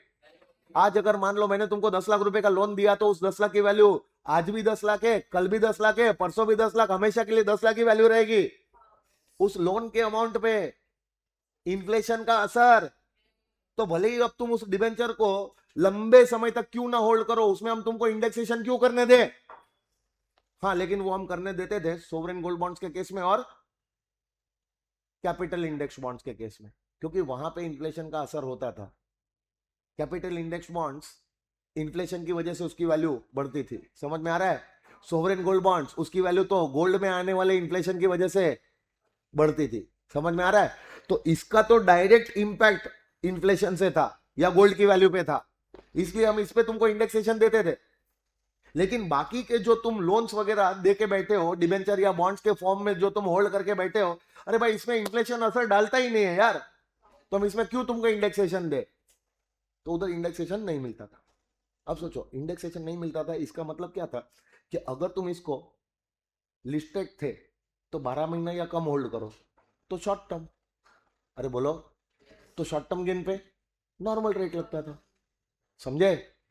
और अगर 12 महीने से ज्यादा होल्ड करते थे तो लॉन्ग टर्म बनता था और लॉन्ग टर्म का रेट लगता था। और अगर ये अनलिस्टेड होते तो अनलिस्टेड के केस में 36 मंथ्स चेक किया जाता था। पहले तो 36 मंथ्स होता था ना, तो अनलिस्टेड बॉन्ड्स या अनलिस्टेड डिबेंचर्स के केस में 36 मंथ्स देखा जाता था। तो 36 या कम तो शॉर्ट टर्म, तो शॉर्ट टर्म का रेट नॉर्मल रेट लगता था, और 36 मंथ से ज्यादा तो लॉन्ग टर्म का रेट लग जाता था। मतलब वहां पे शॉर्ट टर्म लॉन्ग टर्म दोनों का रेट अलग अलग होता था। समझ में आ रहा है? अब तुम क्या करते थे पता है? मार्केट लिंक डिबेंचर्स खरीदते थे। क्या खरीदते थे? जो यूजुअली क्या होते थे? लिस्टेड। क्या होते थे? अंडरलाइन सिक्योरिटी तो साला डेट ही है ना। डिबेंचर खरीद रहे हो मतलब किसी को लोन दे रहे हो, अंडरलाइन सिक्योरिटी तो डेट ही है। खाली फर्क क्या पड़ता है कि मार्केट के जो रिटर्न्स होंगे दूसरी किसी सिक्योरिटीज के या फिर दूसरे किसी इंडाइसेस के जो रिटर्न होंगे, वो रिटर्न के बेसिस पे इसके रिटर्न डिसाइड होंगे। और वो रिटर्न भी तुमको रेगुलर फ्लो में इंटरेस्ट बोल के नहीं देंगे, क्या बोल के दे देंगे? कैपिटल गेन बोल के, मतलब अप्रिसिएशन बोल के दे देंगे। समझे? अब सिंस क्या होता था कि पहले के टाइम पे जब ये मार्केट लिंक डिबेंचर्स तुम क्या करते थे? खरीदते बेचते थे ना, यूजुअली लिस्टेड है। क्या है? तो तुम 12 महीने का पीरियड देखते थे, 12 या कम तो शॉर्ट टर्म, तब तो तुम टैक्स भर देते थे शॉर्ट टर्म ये नॉर्मल रेट पे। लेकिन तुम चाहते थे कि ये लॉन्ग टर्म बना के मैं होल्ड करूं। क्या बना के होल्ड करूं? यानी कि 12 महीने से ज्यादा होल्ड कर लो, ताकि ये क्या बने? Long term. और आने वाला जो गेन है ना, मतलब जो भी इंटरेस्ट मेरे को मिलने वाला था वो इंटरेस्ट ना मिले, वो गेन बन के मिल जाए। ताकि इसको मैं लॉन्ग टर्म बना के सस्ते रेट पे क्या कर पाऊँ, टैक्सेबल। और दूसरा तुम्हारा इंटेंशन ये भी होता था कि सिंस 12 महीने से ज्यादा होल्ड किया है ना, और इसकी वैल्यू ऊपर या नीचे हो रही है ना, तो डेट की वैल्यू तो ऊपर नीचे नहीं होती है, इसकी वैल्यू तो ऊपर नीचे हो रही है, तो इसमें तो मैं इंडेक्सेशन भी ले लो। तो तुम झगड़ा करते थे बाद में कि मेरे को तो इंडेक्सेशन भी मिलना चाहिए, इंडेक्सेशन लेके मेरा कॉस्ट कैलकुलेट होना चाहिए ताकि मेरा कैपिटल गेन और कम है। और बाद में उस कम कैपिटल गेन पे भी तुम्हारा इंटेंशन होता था तुम 20% जो कम टैक्स रेट है वो भरो। झगड़ा करते थे यार असेसी और असेसिंग ऑफिसर। बोला हटाओ ये साला जमेला चाहिए ही नहीं। और ये बेशरम लोग ऐसा क्यों कर रहे हैं हमको पता चल गया। Market link debenture finance act 23 में ही अमेंडमेंट आ गया था, तब तो ये सब मगजमारी हुआ भी नहीं था, इंडेक्सेशन चला जाएगा और ये सब समझ में आ रहा है। 23 में ही अमेंडमेंट आ गया कि अगर तुमने कोई भी मार्केट लिंक डिबेंचर कभी भी खरीदा हो, हमको उससे कोई लेना देना नहीं है। उसके रिटर्न जो तुमको मिल रहे हैं ना, वो तुमको इंटरेस्ट बोल के मिलने चाहिए थे। जो इंटरेस्ट बोल के तुम नहीं लेना चाहते हो, क्या बोल के लेना चाहते हो, गेन बोल के, अप्रिसिएशन बोल के लेना चाहते हो। और जिसमें तुम क्या कम रेट पे टैक्स भरना चाहते हो लॉन्ग टर्म बना बना के, और वहां पे तुम इंडेक्सेशन भी लेना चाहते थे जो हमको देना ही नहीं है। और ना हमको इसके गेन पे लॉन्ग टर्म वाला रेट लगने देना है ताकि तुमको सस्ता टैक्स पड़े। हमको जितना टैक्स इज्जत से मिलना चाहिए था उतना मिलना चाहिए, और इंडेक्सेशन भी नहीं देना है, क्योंकि देखा जाए तो यहाँ पे इंडेक्सेशन मिलना नहीं चाहिए। अंडरलाइन सिक्योरिटी ही क्या है, डेट है, और डेट में हम तुमको कैसे इंडेक्सेशन दे। नया सेक्शन ही बना डाला 50AA। आ जाओ मार्केट लिंक डिबेंचर, स्वागत है 50AA में। अब से राजा no period of holding. Okay, कब खरीदा है, कभी भी खरीदा, नो पीरियड ऑफ होल्डिंग। अब जब पीरियड ऑफ होल्डिंग देखने ही नहीं देंगे तो लॉन्ग टर्म बनने का सवाल ही पैदा नहीं होता है, और लॉन्ग टर्म बनने का सवाल ही पैदा नहीं होता तो इंडेक्सेशन के बारे में तुम्हारा जो कुड़कुड़ था वो भी नहीं होगा, और ना जो कम रेट था लॉन्ग टर्म गेन का वो लगेगा। हम तो पूरे गेन पे नॉर्मल रेट पे टैक्स लगा पाएंगे, क्योंकि इसका गेन भी हम शॉर्ट टर्म ही मानेंगे। समझा रे लॉजिक। तो मार्केट लिंक डिबेंचर का मीनिंग समझा, क्यों 50AA में डाला और 50AA क्यों आया पता चला। अब सोचो, खाली मार्केट लिंक डिबेंचर में ऐसा नहीं होता था, अब म्यूचुअल फंड में भी ऐसी धांधली होती थी। म्यूचुअल फंड है ना, दो टाइप के होते हैं। एक पता है मैंने बताया था, इक्विटी ओरिएंटेड म्यूचुअल फंड, जिसका पीरियड ऑफ होल्डिंग 12 महीना देखते हो। इक्विटी ओरिएंटेड फंड क्या होते हैं पता है, इन्वेस्टर से जितना भी पैसा लिया ना उसको बोलते हैं इन्वेस्टेबल फंड। तुम सब इन्वेस्टर्स हो, तुमने म्यूचुअल फंड को पैसा दिया, तो तुम्हारे से पैसा लेके म्यूचुअल फंड क्या करेगा, भेलपुरी बनाएगा। वो पैसा लेके म्यूचुअल फंड कहीं ना कहीं इन्वेस्ट करेगा। तो अगर तुमसे लिया हुआ पैसा, उसको बोलते हैं इन्वेस्टेबल फंड्स, उसमें से 65% या उससे ज्यादा, क्या बोला, अगर म्यूचुअल फंड इन्वेस्ट करता है इक्विटी में, इंडियन कंपनी के इक्विटी शेयर्स में, तो वो म्यूचुअल फंड क्या कहलाता है, इक्विटी ओरिएंटेड म्यूचुअल फंड कहलाता है। क्या कहलाता है। और एक होता है डेट ओरिएंटेड। इन्वेस्टेबल फंड जो भी लिया ना, उसमें से 35% या उससे कम, 35% या उससे कम ही इक्विटी में लगेगा। इसका मतलब 65% या उससे ज्यादा कहां लगेगा, डेट में। तो ये कौन सा फंड हो गया। तो डेट ओरिएंटेड म्यूचुअल फंड की अगर तेरे पास यूनिट है, तो वो यूनिट ने अपनी वैल्यू कहां से डिराइव की, इक्विटी से डिराइव की गई, डेट से डिराइव की, तो हुआ ना वो भी डेट। अब तुम वो यूनिट जाके खरीदते थे, और उनको क्या बोलते थे म्यूचुअल फंड वालों को, मेरे को रेगुलर रिटर्न तो मांगता ही नहीं है, डिविडेंड डिविडेंड बोल के जो तुम रिटर्न देते हो ना, क्योंकि अगर तुमने रेगुलर रिटर्न दिए तो क्या बोल के टैक्सेबल हो जाएंगे, नॉर्मल इनकम, आईएफओएस में नॉर्मल रेट पे टैक्स देना पड़ेगा। नहीं देना है, करोड़ों रुपया मैं तुमको दे रहा हूं, तो करोड़ों रुपये पे जो भी रिटर्न आएगा ना मेरे को, लाखों में करोड़ों में, वो रिटर्न मेरे को गेन बोल के दो, रेगुलर नहीं चाहिए, वो मैं कैपिटल गेन बना के लेना। और इसको इतना होल्ड करूंगा, इतना होल्ड करूंगा कि ये क्या बन जाए, लॉन्ग टर्म। और जैसे ये लॉन्ग टर्म बना ना, लॉन्ग टर्म गेन बना के इस पे लॉन्ग टर्म गेन का टैक्स रेट लगा दूंगा, ताकि जिस इनकम पे मेरे को नॉर्मल रेट पे 30% टैक्स जा सकता था, वो उतना भी ना जाए, उससे भी कम है। ऐसा तुम म्यूचुअल फंड की यूनिट्स में भी करते थे। और कौन सी यूनिट्स, इक्विटी नहीं, डेट वाली में, इक्विटी में तो करो, इक्विटी में तो पॉसिबल ही नहीं हो पाएगा, लेकिन डेट में तुम ऐसा करते थे। तो बोला अब तक जो यूनिट्स तुमने खरीद ली ना उसको हम टच भी नहीं करेंगे, क्योंकि it will disturb the mutual fund market. समझ में आ रहा है? लेकिन अब से जो यूनिट्स खरीदोगे 1 अप्रैल 2023 या उसके, वो यूनिट्स को भी हम आके अब यहाँ पे कवर कर लेंगे। तो उसमें जो रेगुलर रिटर्न मिलना चाहिए था ना, डिबेंचर वाला रिटर्न, डेट वाला रिटर्न, वो रेगुलर रिटर्न तुम नहीं ले रहे हो ताकि तुमको नॉर्मल रेट पे टैक्स लगे। वो सारा का सारा रिटर्न तुम कैपिटल गेन बनवा के क्या करवा रहे हो, टैक्सेबल, और वो भी लॉन्ग टर्म बनवा के लेस रेट पे टैक्सेबल करवा रहे हो। तुमको बुद्धि चल रहा है कि इतना तो साला फाइनल में भी नहीं पढ़ाता हूं। पता चला? तो भाई अब से है ना, ये जो स्पेसिफाइड म्यूचुअल फंड है ना, हम कौन से म्यूचुअल फंड को स्पेसिफाई कर रहे हैं पता है? ऐसा म्यूचुअल फंड, ऐसा म्यूचुअल फंड जो इन्वेस्टेबल फंड्स का 35% या उससे कम इक्विटी में लगाता हो। इसका मतलब 65 या उससे ज्यादा डेट में लगा रहे। ऐसा म्यूचुअल फंड डेट ओरिएंटेड होता है। क्या होता है? और ऐसे म्यूचुअल फंड के कभी भी तेरे पास यूनिट्स है, म्यूचुअल फंड बोला, म्यूचुअल फंड क्या बोला? Date oriented mutual fund. ऐसे म्यूचुअल फंड की कभी भी तेरे पास यूनिट्स आई 1 अप्रैल 2023 या उसके, अब से उसको भी हम 50 में ही कवर करें। पीओएच, इग्नोर, लॉन्ग टर्म बन ही नहीं पाएगा, और इससे आने वाला गेन शॉर्ट टर्म ही होगा, जिससे हम नॉर्मल रेट पे टैक्स लगा पाएंगे, जो लगना चाहिए जेन्युइनली। समझे? और पिछले साल इन्होंने एक नया एंट्री मारा इधर, वाइल्ड कार्ड एंट्री। बोला आप कोई भी अनलिस्टेड बॉन्ड्स या अनलिस्टेड डिबेंचर, जब हम डिबेंचर पे मिलने वाले रिटर्न को, मार्केट लिंक डिबेंचर हो या फिर यूनिट्स, जो डेट ओरिएंटेड यूनिट्स जो अपनी वैल्यू डिराइव कहां से करती है? डेट से करती है। समझ में आ रहा है ना? जब हम उनके रिटर्न्स को शॉर्ट टर्म बना के टैक्सेबल कर ही रहे हैं, तो दूसरे बॉन्ड्स या डिबेंचर्स के केस में क्यों नहीं? आया ना? अगर उसमें भी तुमको फायदा करवाया जा रहा है, तो हो सकता है कि वो फायदा तुमको इंटरेस्ट बोल के ना दिया जा रहा हो, वही फायदा तुमको गेन बनवा के दे दिया जाता है। बहुत सारी प्राइवेट कंपनियां, बहुत सारी कंपनियां ऐसा कर रही थी कि इंटरेस्ट दे ही नहीं रही है, क्योंकि इंटरेस्ट दिया तो नॉर्मल रेट पे टैक्सेबल हो जाएगा। बोला भाई एक साथ मेच्योरिटी पे ज्यादा पैसा ले लेना, और मेच्योरिटी पे जो ज्यादा पैसा मिला वो तो गेन बन के टैक्सेबल हो जाएगा।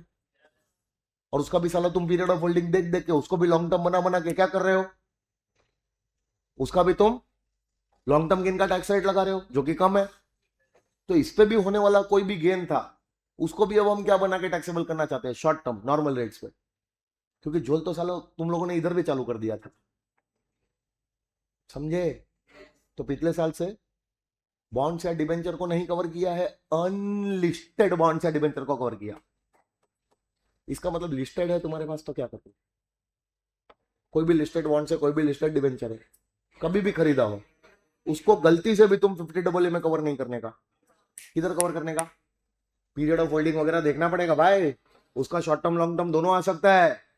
लिस्टेड के केस में हम उंगली नहीं करेंगे, क्योंकि उधर ऐसे झोल झपाटे नहीं होते, बहुत रेयर चांसेस है कि वहां पे हो जाए। समझ में आ रहा है? तो लिस्टेड अगर 12 महीने, लिस्टेड बॉन्ड्स या डिबेंचर मतलब लिस्टेड सिक्योरिटीज हुई, लिस्टेड बॉन्ड्स या डिबेंचर मतलब लिस्टेड सिक्योरिटीज हुई। और लिस्टेड सिक्योरिटीज के केस में कितना देखते हो? 12 महीना, 12 या कम तो शॉर्ट टर्म होने वाला गेन नॉर्मल रेट पे टैक्सेबल होगा, 12 से ज्यादा लॉन्ग टर्म होने वाला गेन लॉन्ग टर्म वाले रेट पे टैक्सेबल होगा 12.5%। समझ में आ रहा है? लेकिन अगर वो अनलिस्टेड निकले तो उसका पीरियड ऑफ होल्डिंग देखना ही नहीं है, क्योंकि उसको 50 में कवर कर लिया है। अगर 50 में कवर नहीं होता तो उसका हम 24 मंथ्स देखते हैं, लेकिन अब तो वो भी देखने के। समझे कि नहीं समझे? अच्छा एक मिनट, एक मिनट। अगर कोई स्पेसिफाइड म्यूचुअल फंड की यूनिट्स है जो 1 अप्रैल 23 या उसके बाद लिए, तो उसका पीरियड ऑफ होल्डिंग मत देखो, शॉर्ट टर्म गेन ही आएगा, 50 में कवर किया। लेकिन उसके पहले खरीदे थे तो उसका तो पीरियड ऑफ होल्डिंग देखना पड़ेगा। नहीं समझ में आ रहा है? लिस्टेड थे तो 12 महीना, क्योंकि उसको लिस्टेड सिक्योरिटीज की कैटेगरी में रखा है। समझ में आ रहा है? और बाद में अनलिस्टेड थे तो 24 महीना, 12 या कम शॉर्ट टर्म, 12 से ज्यादा long term. Short term long term का जो भी टैक्स रेट है वो लगाना। समझ में आ रहा है? 24 या कम तो शॉर्ट टर्म, अरे हाँ या ना, 24 से ज्यादा तो लॉन्ग टर्म, जो भी शॉर्ट टर्म लॉन्ग टर्म का जो रेट है वो लगाना, लेकिन ऐसा तभी करना जब स्पेसिफाइड म्यूचुअल फंड की यूनिट तुमने 1 अप्रैल 2023 के पहले खरीदी हुई हो, समझे? अब एक काम करो, क्वेश्चन नंबर 2 पे आओ फटाक से। तुमको कुछ याद नहीं होगा कि मैंने तुमको कुछ हाईलाइट करवाया था।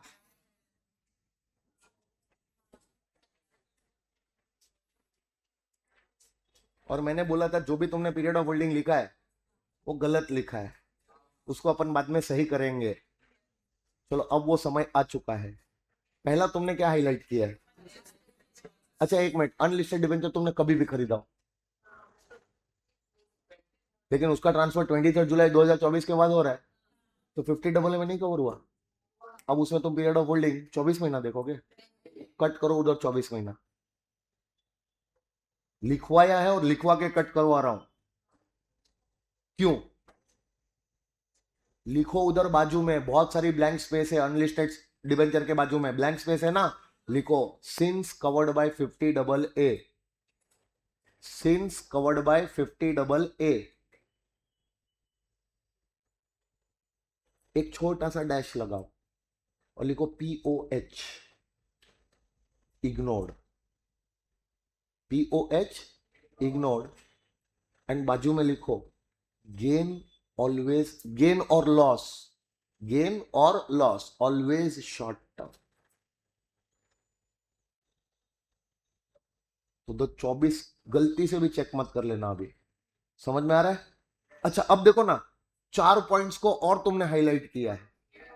देखो 4 में है ना, date oriented, date oriented, date oriented, date oriented दिख रहा है, दिख रहा है? अब देखो 2 डेट ओरिएंटेड यूटीआई की यूनिट्स है और 2 date oriented units mutual fund की है। सर आपने तो बोला था डेट ओरिएंटेड म्यूचुअल फंड की कभी भी यूनिट्स दिखती है, डेट ओरिएंटेड यूनिट्स दिखती है तो उसमें पीरियड ऑफ होल्डिंग इग्नोर मारने का, क्योंकि वो 50 में। रुक जाओ, वो डेट ओरिएंटेड म्यूचुअल फंड की यूनिट्स बोली थी, यूटीआई की नहीं बोली थी। तुमको नहीं समझा? यूटीआई की कोई भी यूनिट हो, चाहे वो लिस्टेड हो या अनलिस्टेड, चाहे वो इक्विटी हो या डेट, उसमें तो हमेशा 12 महीना ही चेक होगा। तो उसके बाजू में ब्रैकेट लिखो, यूटीआई की जो दोनों यूनिट्स है ना, ये वाली, ये वाली, ये वाली, ये देखो ये वाली है ना, जिसको मैंने कलर ग्रीन कलर किया है, इसके बाजू में लिखो नॉट कवर्ड बाय 50 AA। दोनों के बाजू में लिखो नॉट कवर्ड बाय 50 AA। हाँ तो इसलिए उसका 12 महीना बराबर है, कट करने का जरूरत नहीं है, समझा ना? अब ये देखो ये वाला, ये वाला, ये जो लास्ट में 2 है, तुमको HDFC दिखता है? HDFC म्यूचुअल फंड की यूनिट्स है और वो भी डेट ओरिएंटेड है। रुको, तुमको नहीं लगता है कि इसको भी अब 50 AA में कवर है? लेकिन ओनली इफ 1 अप्रैल 2023 या उसके बाद खरीदी गई हो, है ना? तो अब एक काम करो, इन दोनों के बाजू में कॉमन नोट लिखोगे, दोनों के बाजू में कॉमन नोट लिखोगे, covered by 50 AA,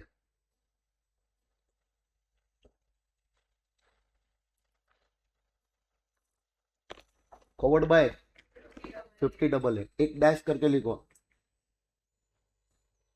therefore ignore POH,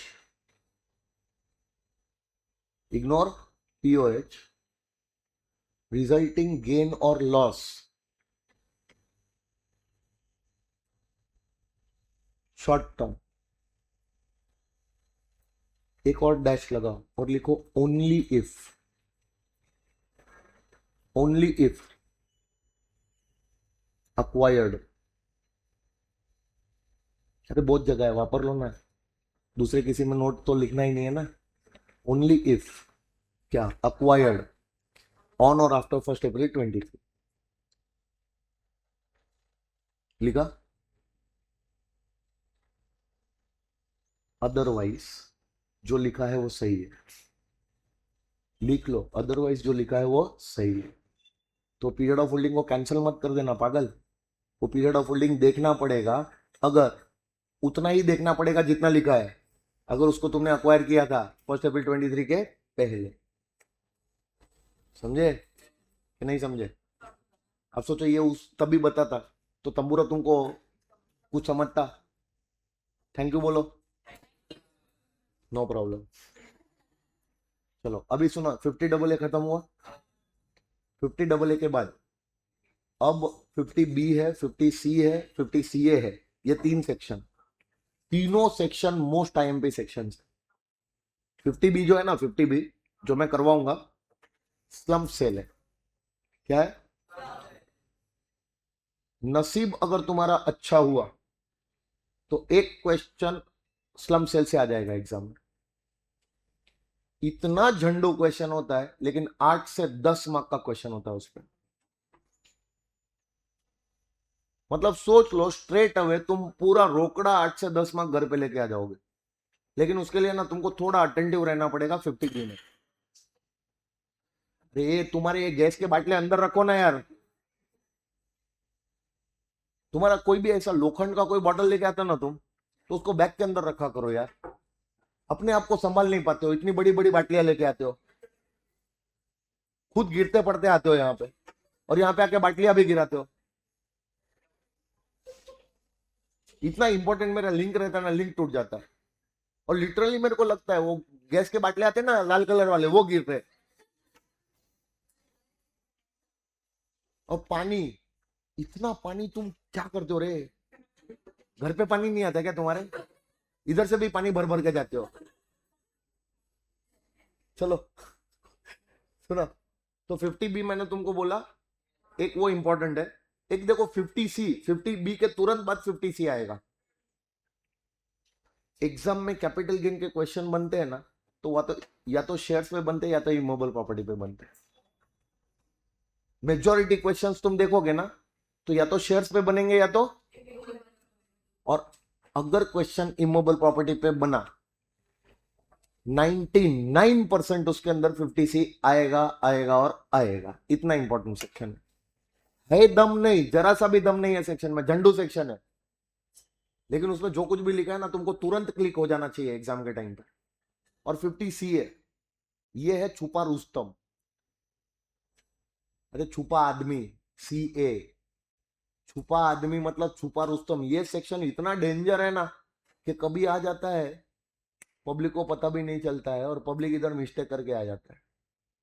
ये सेक्शन एक्चुअली में आ रहा है, अप्लाई हो रहा है क्वेश्चन के अंदर, लेकिन तुमको रियलाइज भी नहीं होता है कि ये सेक्शन अप्लाई हो रहा है, और तुम ये सेक्शन का टैक्स इफेक्ट दिए बिना ही आ जाते हो कैपिटल गेन कैलकुलेट करके। और बाद में जब तुम तुम्हारा आंसर चेक करते हो ना, तुमको लगता है सीट यार, 50CA का इंपैक्ट आ रहा था, वो देना मैं भूल गया। और तब जो जान जलती है ना भाई साहब, मतलब याद था कब? एग्जाम हॉल के बाहर निकलने के बाद। सोच लो, एग्जाम हॉल के बाहर अगर तुमको ऐसा लगे कि अरे यार इसमें ये करना था लेकिन मैं करना भूल गया, क्यों? क्योंकि टाइम पे याद ही नहीं आया। आ रहा था और नहीं कर पाओगे ना तो तकलीफ हो जाएगी। तो ये 3 सेक्शन है ना, बहुत इंपॉर्टेंट सेक्शन है, बराबर है। इसके बाद है ना सेक्शन 51 करेंगे, जो मैंने तुमको ऑलरेडी एक्सप्लेन किया हुआ है IOFOS में, advance money received and forfeited. समझ रहे हो? फिर 51 खत्म ना, तो 50D आएगा एक सेक्शन। कौन सा? और 50D तो झंडू सेक्शन है, उसका 5 मिनट में डिस्कशन खत्म हो जाएगा। और लास्ट सेक्शन जो ओपन करेंगे वो 47 करेंगे। कौन सा? Exempt transfers. और एग्जाम ट्रांसफर्स करेंगे ना, तो वो टाइम पे जो तुम्हारा कैपिटल गेन का कैलकुलेशन होगा, और उसके साथ जब मैं कनेक्ट करवाऊंगा 49 डीम्ड कॉस्ट ऑफ एक्विजिशन, तो 47 49 47 49 47 49 ऐसा कनेक्शन होगा। समझ में आ रहा है? तो ये कनेक्शन वाले क्वेश्चन एग्जाम में बहुत बार पूछे जाते हैं। अब ये जितने भी सेक्शन है ना, सबको मिक्स एंड मैच करके कैपिटल गेन के क्वेश्चंस बनते हैं। अब जो आगे का पार्ट है ना, वो बहुत इंपॉर्टेंट है। कल का लेक्चर मिस मत करना, कल बहुत ही इंपॉर्टेंट क्वेश्चंस भी सॉल्व होने वाले हैं, बराबर है? तो कल मिलते हैं, तब तक के लिए बाय बाय।